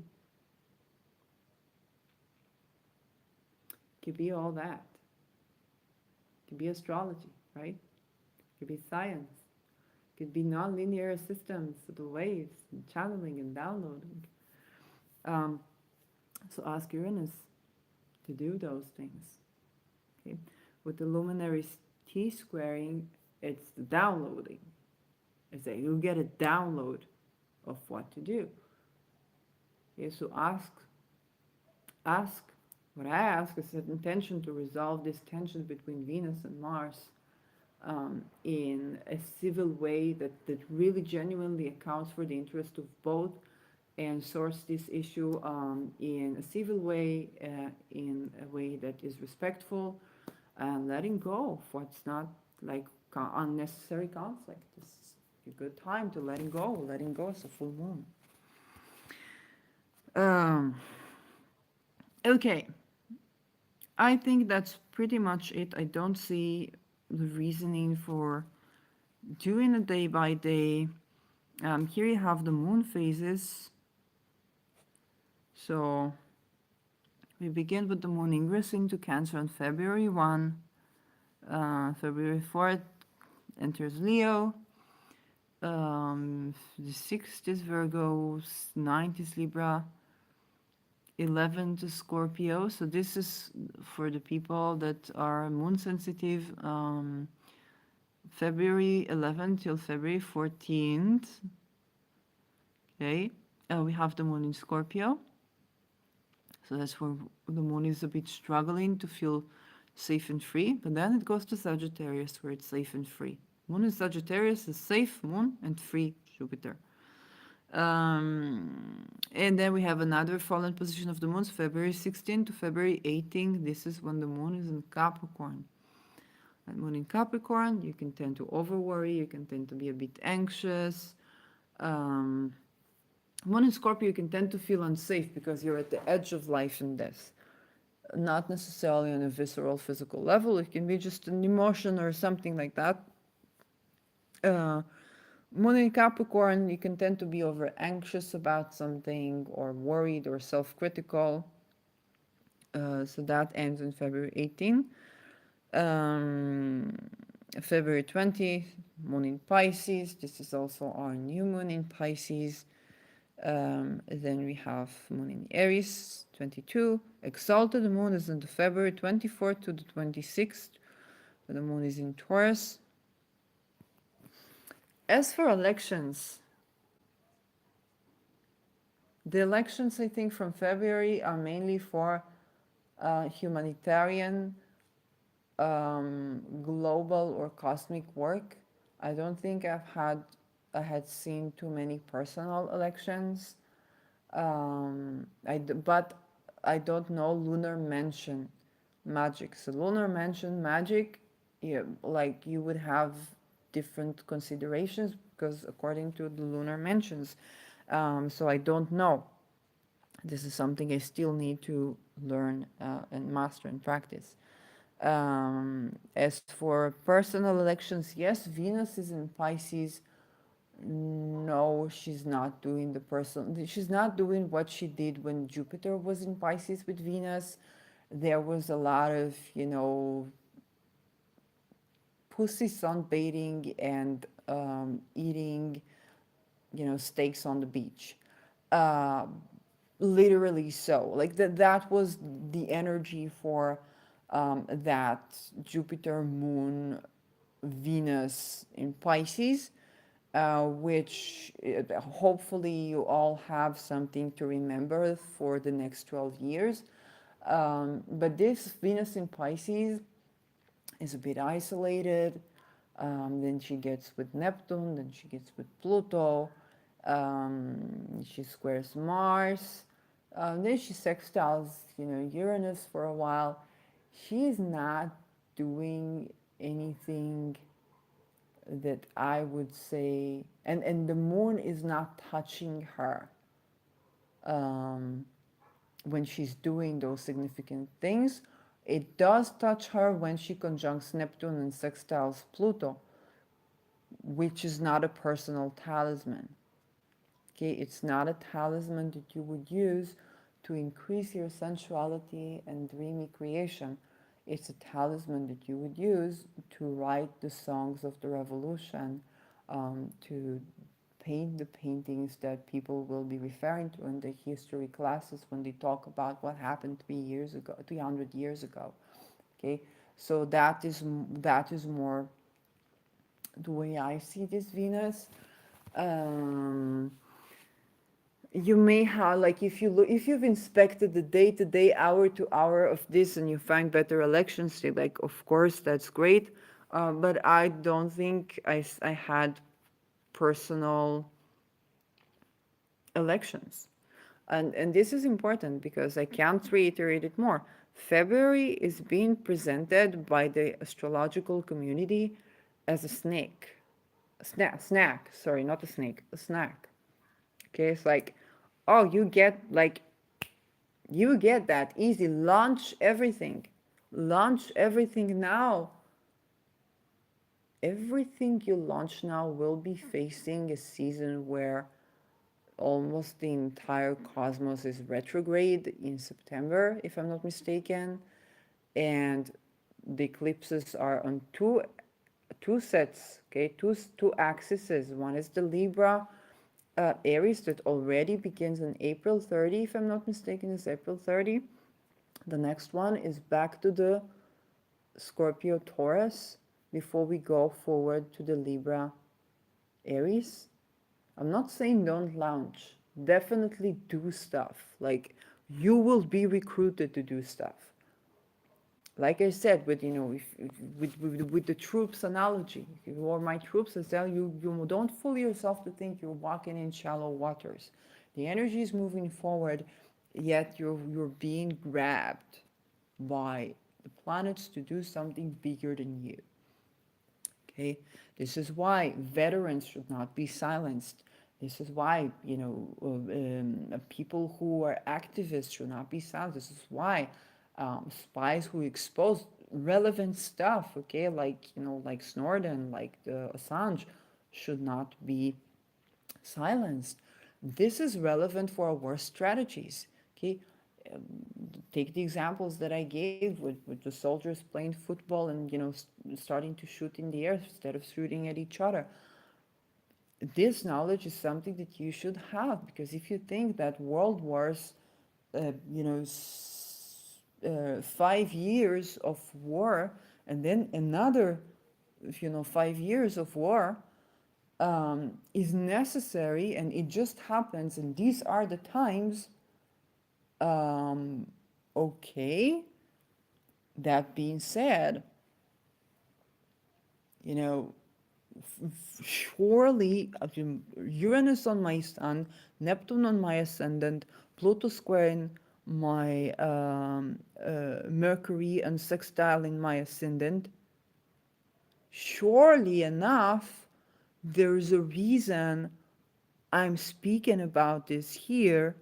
Surely enough, this information is like, you surely enough, this information is made available for you to just listen to on an astrology forecast. Surely enough, I've been grabbed by the planets to do something, and I'm setting a lot of intentions to do something in favor of humanity. Surely enough, my Mars is in the position where it's at, all these things. Then I'm just, a speck in the universe. Many people are being grabbed, and the spirit of the skies is that a lot of personal planets are being grabbed. If you're ascendant Taurus and your Venus is being grabbed with Neptune and Pluto, and Uranus, because Uranus is in Taurus, is in a Venus rule sign. Um, if you're ascendant Pisces, you're being grabbed with Neptune and Venus, okay, and then of course by Pluto as well. If you're ascendant Capricorn, you're being grabbed with Pluto. I know people whose Pluto conjunct their ascendant. Uh, Boy, are they being grabbed? Are they going through transformative times in their lives? Um, if they play a part of the many things that happen. They personally, if you're, yeah, those outer planets are calling you to do something. Okay, there's a difference between, like I said, when I talked about Neptune, Venus, Neptune, I talked about, well, there's a difference between not judging people who deal with addiction, because I just think the reasonable thing to do is not to judge a person where you haven't been in their shoes. And there's another difference when you actually are being grabbed by that Neptune and somebody right next to you is dealing with addiction, and you see that they make all the powerful choices they could powerfully make and survive and strive, and they still deal with addiction, and their surrounding people are not offering help. And not only are not offering help, are keeping help away from them, um, just because. Okay, there's a difference. Witnessing is another level of being grabbed by the planets. It's like, oh, with Neptune on my ascendant, oh, look at this person, they're doing cocaine. This is what they go through. This is how much they do to get out of it, and this is how much society does to keep them in. Um, you're being grabbed. So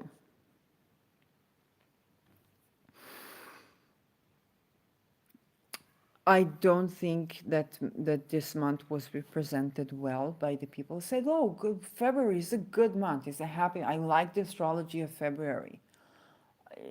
Yes, if you're like,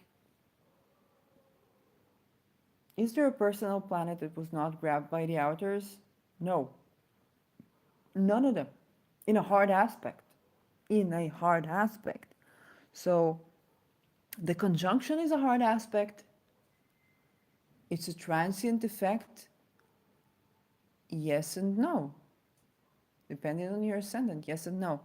I don't see February as one of these months. You say, oh, let's just, go forward, go, go, go. A lot of it will be a go, go, go, but it will be a fated go, go, go. And there is also this, I call this the neck of the bottle, where, let's say, open a champagne bottle and it starts to fizzle, because the planets were retrograde, and then the Mercury, Mars, and everything that was going on, and there are a lot of things waiting to happen, and you're like, there are about 20 billion ideas on the list of what should be done yesterday. Okay, just randomly pick five and do them. That's going to dictate, the next phase and the next phase and the next phase. You don't have any more time for planning. You've had time for planning, but the time you've had for planning, you were confused, Mars was confused, the world was confused. So a lot of things you're doing now are just by choice. Like, okay, the number of times I went to the bank to get my checks out and my phone wasn't with me. I think maybe 3 or 4 times. Also, even when Mercury was direct, it was like, oh, I'll just go to the bank. Oh, I'll just go to the bank. Oh, I'll just move to the bank. I even was at the bank. I was talking with the lady with the counter, and we were talking about credit score. Ask her about some credit card. How would, like, can there be a credit card that can actually affect my credit score? Um, and then she was like, wait, did you get the line? And I was like, no, I didn't. My phone is not with me. And then somebody was waiting in line. I said, well, I don't want to take their line. I'll just go and speak with you later and go on. Okay? Do not try even to tell me that those things are not divinely guided. The number of times I said I'm going to do my taxes, and then my computer went out, Then my cellular phone, you couldn't do it from the cellular phone. Then this happened and that happened. And now if I want to get into the program where I saved all my expenses thingies, I have to re-update it, but they're filled from the memory card with still the footage from the Netherlands that I needed to transfer to my computer. Oh, but computer is not okay. And then the taxes here and the taxes there. So obviously this bundle of things is only beginning to bit by bit by bit by bit by bit be sorted out in ways that are beyond Shirley having to serve her taxes, Shirley having to get this check so that she can sign the contract. She's like, those things, this is Mercury in Capricorn. Wait until it gets to Aquarius, right? I just gave you, a slight medical introduction. The ontological unit of a human being and its incompatibility with ANOVA model, which was what part of what my thesis was supposed to be about, had it been written. And so those are like kind of simple examples. And with Pluto squaring my Mercury, okay, and Mercury now playing in Mercury next to Pluto, those things are showing how like you think you're gonna just do your taxes. Nope. What did we start a year ago? I'm like, I don't know what to do with that. Wait and see. Okay.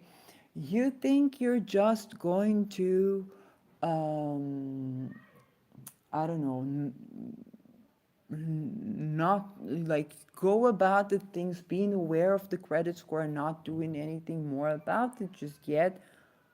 Well, I just want to get my like contract renewed and then we see what we can do.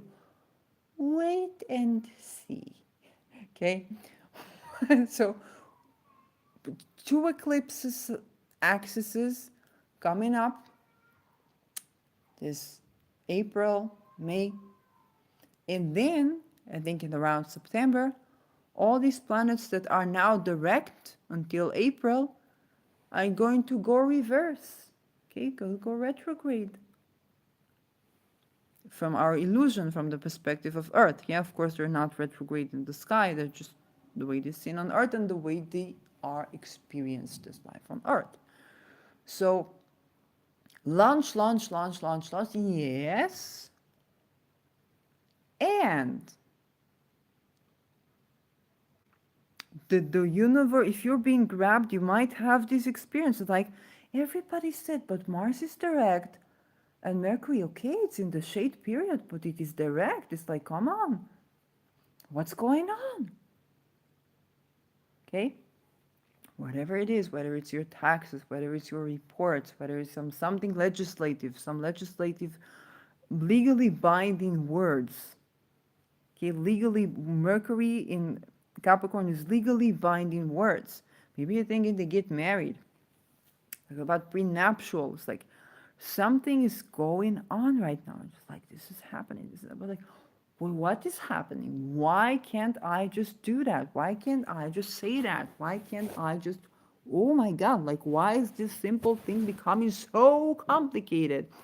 You go back 6 months ago,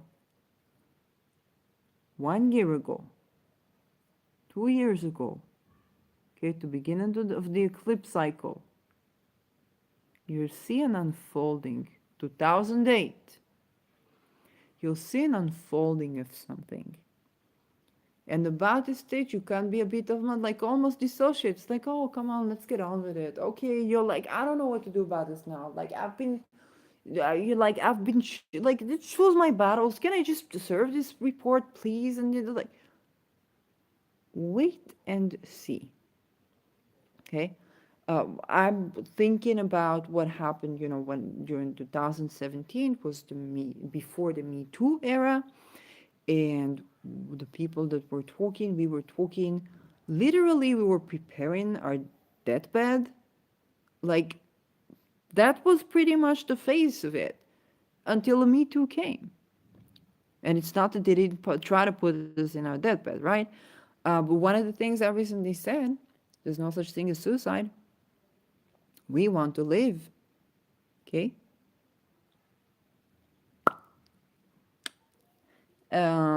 So that is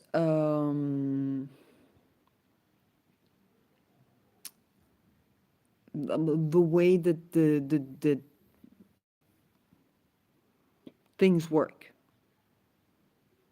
Like you're doing something, something is happening, you've been chosen to be a part of the people that are bringing about this change. I think about, I'm a veteran, I'm retired. I recently saw a video by Sorella Moore where she talked about being retired, I think, for 2 years, or 1 year or 2 years, by necessity. And only after she began to be creative again, she realized it was by necessity. She was breaking down. Um, and she talked about this retired place. And she's 33, I'm 38. But I remember when the nodes were in Gemini, I said I'm retired. It's my fourth house. Now when I think about it, I said I'm retired. I've done it with the academia.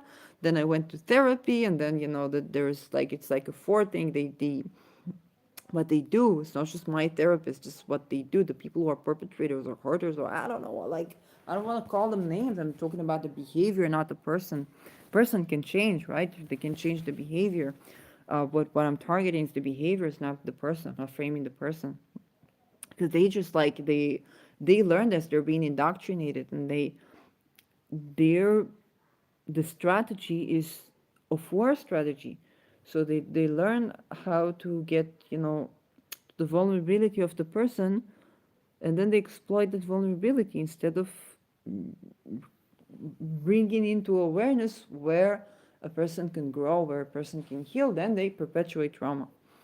But intentionally, like this is like when somebody tells you, now you're not safe in the world, blah blah blah, literally threatening your life. Now you're not safe in the world, you've ruined everything, they don't know what's energy. Like, okay, like, well, then we like, are you my therapist, or like what's going on? But this is not a personal case. This is working both with shamanistic healing and with clinical psychology or psychiatry or social workers, clinical social workers. A lot of them are like, and when you go deeper, you understand they're being indoctrinated, and the funding for the research is aiming at the security interest of how to tackle the psychology of people during war. Okay, so during combat.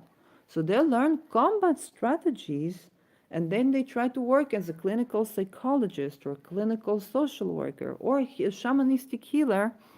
Um, but what comes out is that they perpetuate the thing that they came to solve. So there's just like it's like a tower of cards, and then you have combat soldiers that had to obey legal orders globally, worldwide. It's not this country, that country, any country that has an army, mandatory or not. And then they're not allowed to speak. Now, if you have obeyed the legal order and you realize you've obeyed the legal order, you understand you're subjected to, this is a problem. But you also have no backup, and you have nothing to back you up to refuse the illegal order. Okay? And we don't listen to these people. And so when it comes to interpersonal relationships, these patterns are playing out. Okay, the personal and the political, whether it's in bed, whether it's with the children, with the wife, with the husband, all these patterns playing out. So it's not Shirley went to her psychologist, Shirley went to a healer, or blah, blah, blah, or Shirley was a TA of that, or no. It's a pattern. And this is also why I'm trying to, clarify my thinking and say, well, this is not, the person. It's a pattern. They're being indoctrinated like soldiers. So it's not, you have to also look at it from a bird eye view. And this is what we're being called to do in February. In February, we're being called to look at our personal conflicts, traumas, healing experiences from a bird's eye view and get the essentials. And the essentials is not my so X with the we usually with the DSM diagnosis around it. It's more like, well, there's this pattern of behavior that we also see in the army, in the state, in the private sector, in the academia, that was generated by the structure in favor of security reasons, combat, occupation, war, all these things, and is being practiced in mundane level, mundane life, with no adjustment to the situation that we're dealing with. Not only that, but those very situations that it was constructed for are lacking in understanding since we do not speak with the people who have been in the battlefield. We do not adjust our strategies accordingly. So we think that the Second World War was necessary, but the First World War was not necessary either, because people stopped fighting each other. They saw the uselessness of war. They saw how the ruthlessness, the anger is like, okay, they're setting a boundary, and then there is needlessly killing. Okay, the minute people play football with each other and start shooting in the air, the war is over. We had the First World War. I don't remember how many years it was. I don't feel like recalling. And then the Second War is another 5 years for no reason. And this is not brave soldier Schweig.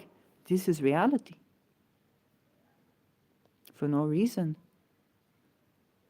And everybody tells you, yeah, don't go boots on ground.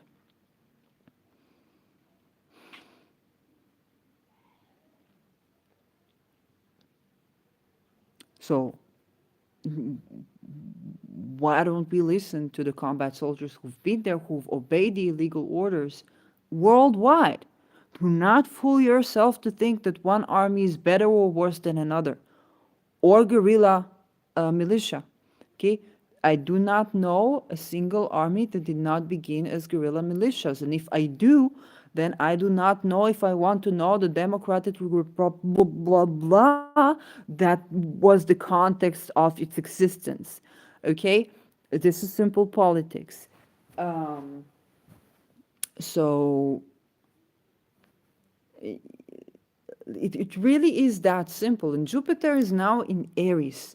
Jupiter is optimistic, is clarifying war strategies, is clarifying those things. Okay, and you can be grabbed. For me, I was like, okay, I was a TA of this course and I was exposed to so and so. And then I went to therapy. That one didn't work. Then I went to another therapy. So I'll deal with my childhood stuff, okay? My stuff. Like, I take responsibility. I want to grow and to change and to evolve. I don't want to stay stuck, right? And then I run into this, and I'm like, okay, this is very weird. Here, and it will take a couple of years until you begin to build all the connections. And you see that just like what happened in the academia was one person being indoctrinated. They've been indoctrinated all their lives in the way, and even the person who is you experience is the perpetrator. Yes, you experience, my experience, they will be the perpetrator. Yeah. From their point of view, they're being recruited by the vulnerabilities. So somebody gives them a sense of belonging, somebody gives them witnessing, somebody gives them something, and now they feel like their emotional needs are being answered as an aggressor, rather than as their sense of belonging, especially the sense of belonging is being answered as an aggressor rather than as a partner. Now, of course, when you come to recover from these type of dynamics, you need to relearn, or sometimes to learn from zero, what is a partner.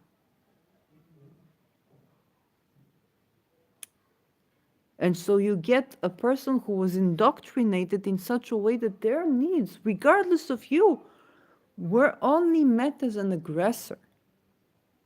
They only got to meet their needs emotionally, psychologically, maybe sexually, as an aggressor. They never got to meet their emotional needs as a partner. Anywhere they went. Now they try to heal you. Okay? From a bird eye view, you can be compassionate or defend yourself by any means necessary. But from a bird eye view, you can be compassionate towards the things that created the pattern and bring awareness into that, so that we can grow, so that we can change. Join that with the understanding that boots on ground, with boots on ground, you get people who get to play football with each other and shoot in the air, and you understand that no world wars are needed. And this is not the Neptunian idyllic. I know Neptune is on my ascendant, that can be very biasing, but Jupiter is very clarifying here with Mars. No wars are actually needed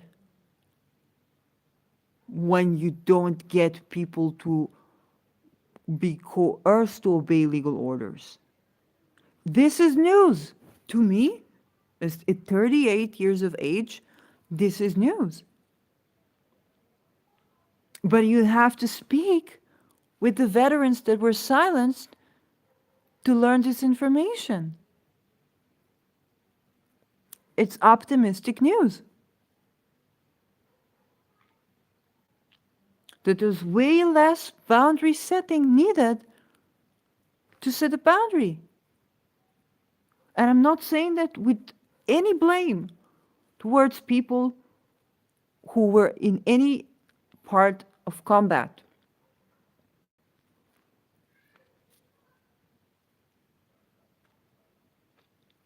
If you didn't get to hear this information, then you don't know what to do. Then you think, is this is a game? Is this is like this? Is this is like that? I have to mirror this. I have to mirror that. I have to mirror this. I have to mirror that. It's like, no. You just have to understand. Okay? Things you can do. Land. Okay? Earth. Matter. Land.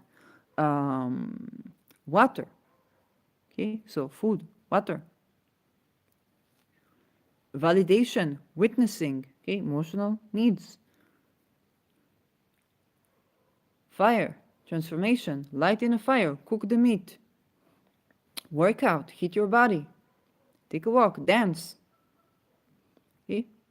Air, take time to yourself, travel, both fire and air, travel. Get to know new cultures, get to speak with new people, get to learn new languages. I was on the bus and I overheard the conversation. One of the girls said, well, my father always wanted us to learn a language that hardly anybody speaks, like Esperanto or something like that. I just overheard it over the bus. I said to myself, this is a good father. He wants you to be exposed to a pattern of thought that is unusual. The pattern of thought is unlike the grain that you've been constantly indoctrinated in. It's a new language. Okay? Okay? We're the magicians. Okay? Do you need land? Do you need water? Do you need validation? Do you need a hug? Okay? Do you need to dance? Do you need to raise your kundalini? Do you need to find a way to ignite your sexual energy and have an orgasm independently of a partner, regardless of your sex? Kundalini rise, practices, breathing, learning how to breathe so that you orgasm. Huh? Air. Speaking about breathing, we're already in air. Do you need to travel? Do you need to meet new people? Do you need to see the world from a different point of view? Do you need to go to the bird's eye view? Those are the things that we have working in favor of us, that we can use. And they're here. Okay? If you get optimistic about the situation, understand the two people, for me, what I can tell about my psychology story, I've been reluctant because I was just doing that in academia and I got to do it again. Yeah, because that's the level of where Pluto is at. It's like, okay, it's like a person's going through something, then they go to heal themselves. Now you need to understand how it applies there.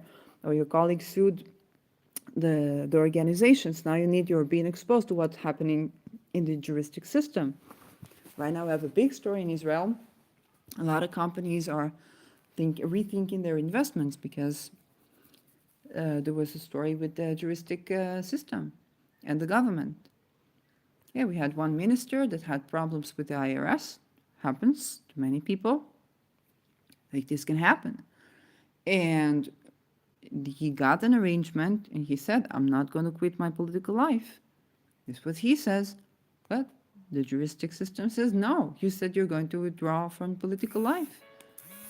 And he says, okay, but why did you not break the deal that we had? You said, you tried to come against me, so I will not get a job in the parliament, in the government, because you thought I wouldn't be elected for the government. I'd only be at the parliament. Okay, but I'm elected for the government. You didn't believe in me. It happened. But then the prime minister was also not saving his, like he could have asked for something like that gave him the ability to withdraw that.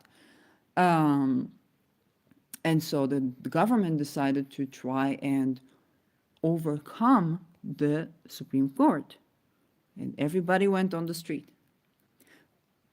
I see nobody on the street because they could not be exposed to the many cases where the protocol does not include the threats of judges on victims of many crimes. They say, no, I want to speak up with visible face and say the name of that organization where that happened. And they've been threatened. And that's not in the protocol. So you can't go out to the street. The public does not even get the chance to demonstrate for these people. Okay? But we demonstrate when the Supreme Court is whispered. It's like, this is democracy. Democracy is that true, but it's also what's going on within the system. Now, where our judges are being trained? In academia, you have to have a degree. What is the structure of the academia? It's not democratic. Where our governors are being trained, so on and so forth. Where your psychologist is being trained. It's like, okay, is there no one to go to? Bingo. That needs to change. Okay? And I was reluctant. I was like, okay, not again. The same old thing. Yeah. That's the difficulty of the Pluto Saturn. Okay, the Pluto in Capricorn. The climb in the mountain. There's a saying in Hebrew, they say, the dog is rotten from the head. The dog. The fish is rotten from the head. Okay? Rotting from the head. And Pluto in Capricorn is the definition of the fish is rotting from the head. Something is rotten from the head, from the top of the mountain, from the pinnacle, it is all rotten. Okay? So it all needs to dissolve in favor of a better structure that does accommodate for marginal societies, both structurally and in terms of its agent. How? There's a lot. Like, it's a big question. You name any scary regime existing today, it will be beginning with the Democratic Republic of something. However scary that is, right? So you're thinking this February month is like, well, the energy is good, all the planets are direct, Venus in Pisces, isolated, Saturn at home sign, isolated, a new moon in Pisces, full moon in Leo, with a T-square with Uranus, and Mars in Gemini has to serve the thing when it's still in the shade period. It's not, it's not a bed of roses. Not only that, the energy is moving forward after a long time of withdrawal. So there's this neck of the bottle is like a lot of fizz is going to a lot of fizz is releasing, and then we have another sets of eclipses on two axes. Okay, the Libra, Aries, and the Scorpio, Taurus, with Aries in Aries. Okay, Aries, the planet Aries, that's responsible for the representation of that which is marginalized in society. Aries is the people who are not invited to the party, become a guerrilla militia. Okay, Pluto and Capricorn, at the end of Capricorn is the plutocrats. It's the people who race to the top to change the system. I saw an interview, I think, with Jay-Z, and he said, it was an old interview, I think. He said, people must enter the system so that they can change the system. But when he entered the system, when he became wealthy, he said, I don't just give money to people. So he began to speak white and said, the people blaming me for speaking white. Yes, dude, you're speaking white. You're not changing the system. So now you're blaming your fellow black brothers not creating the systematic changes and accommodations needed for your fellow black brothers to have at least an equal opportunity. I'm speaking in very, American philosophy terms, very white terms. Like, you can speak white, but at least speak the white that is accommodating for, that speak the veil of ignorance. I didn't ask for identity politics. Just speak the veil of ignorance. Do marginalized societies in the United States get equity in opportunities? Veil of ignorance. I didn't say color. I didn't say sex. I didn't say nothing. Okay. Yes, you speak white, Mr. Jay-Z. You speak white. If you haven't changed your speak, you speak white. It's okay, but speak the right white. Huh?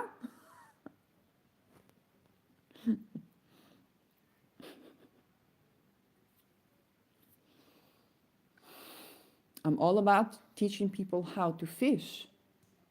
You got to be equitable in that teaching. Everybody's fishing looks different.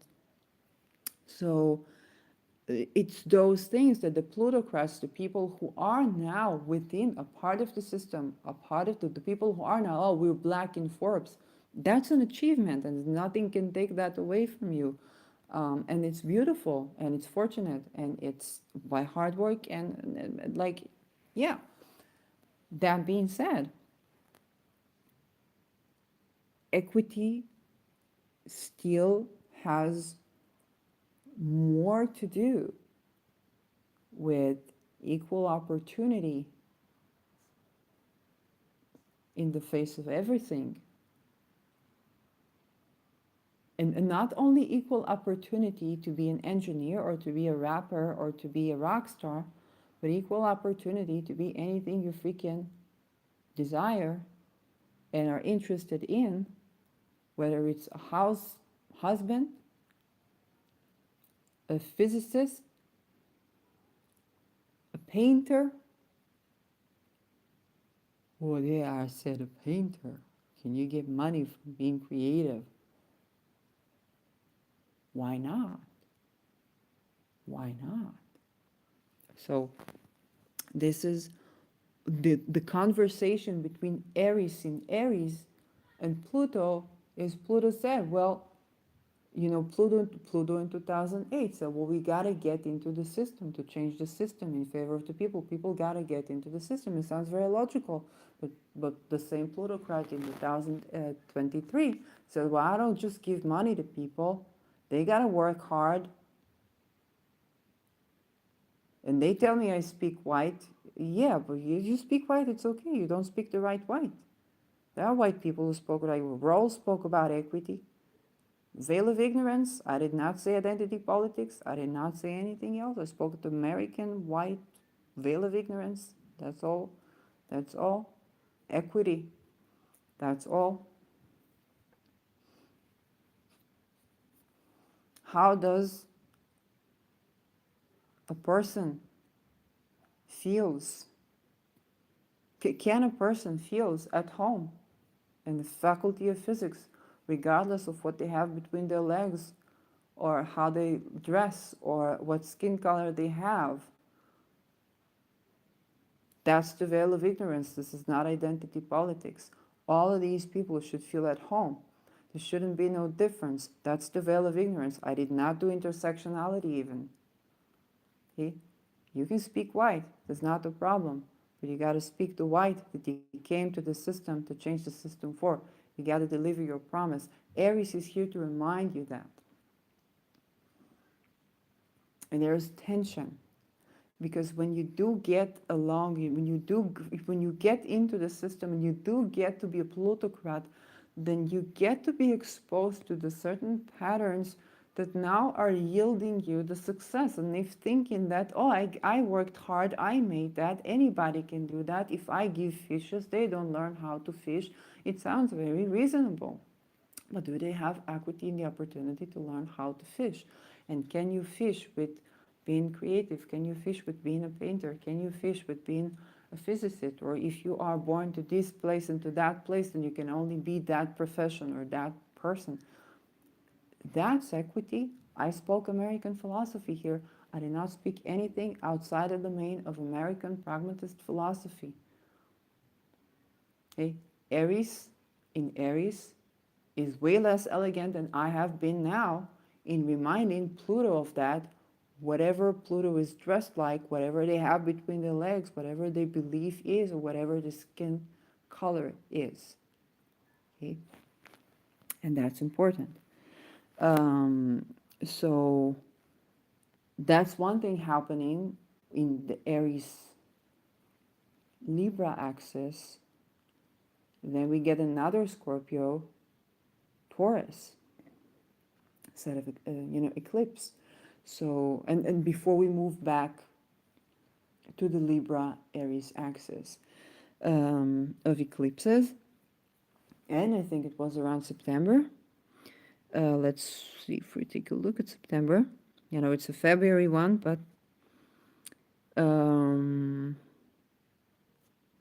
it's not telling me much. See if we got retrogrades. So we got a Mercury retrograde. We got a Venus retrograde. Mars is direct the whole time. It's a funny month. You got Jupiter, Saturn, Uranus, Neptune, Pluto retrograde. Chiron retrograde and Lilith direct. Mars direct, Lilith direct. And the rest of the folks just retrograde. The entire cosmos is retrograde and Mars is direct. I don't like.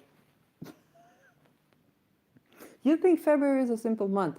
Look to September. Okay? Whatever you think is simple for you now, look to, you're going to be redoing the entire thing.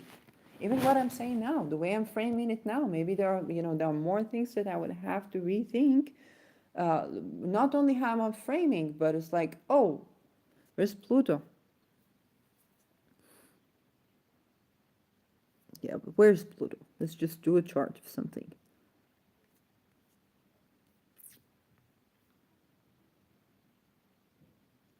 Pluto back in Capricorn.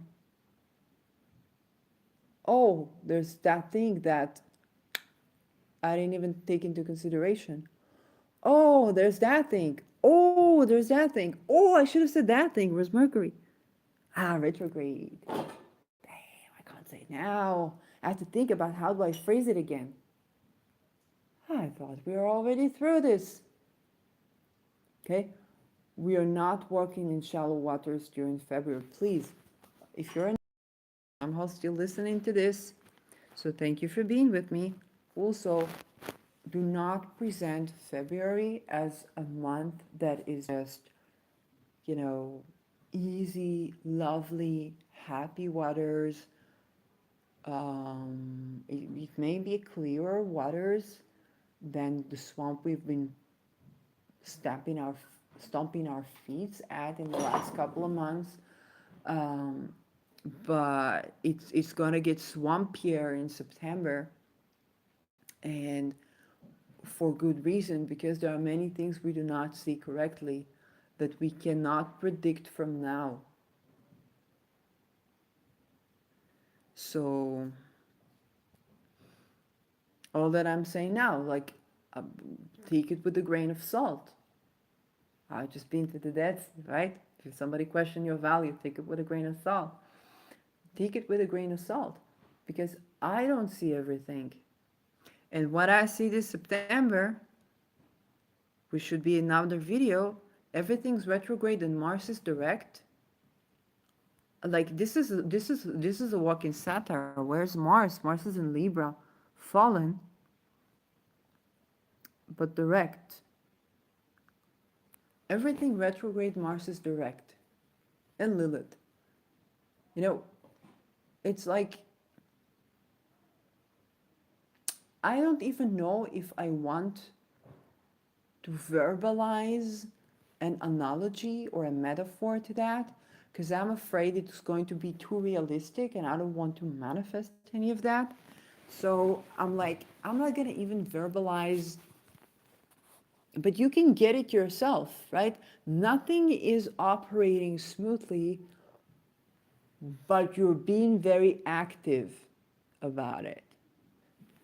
So this is the weird stuff.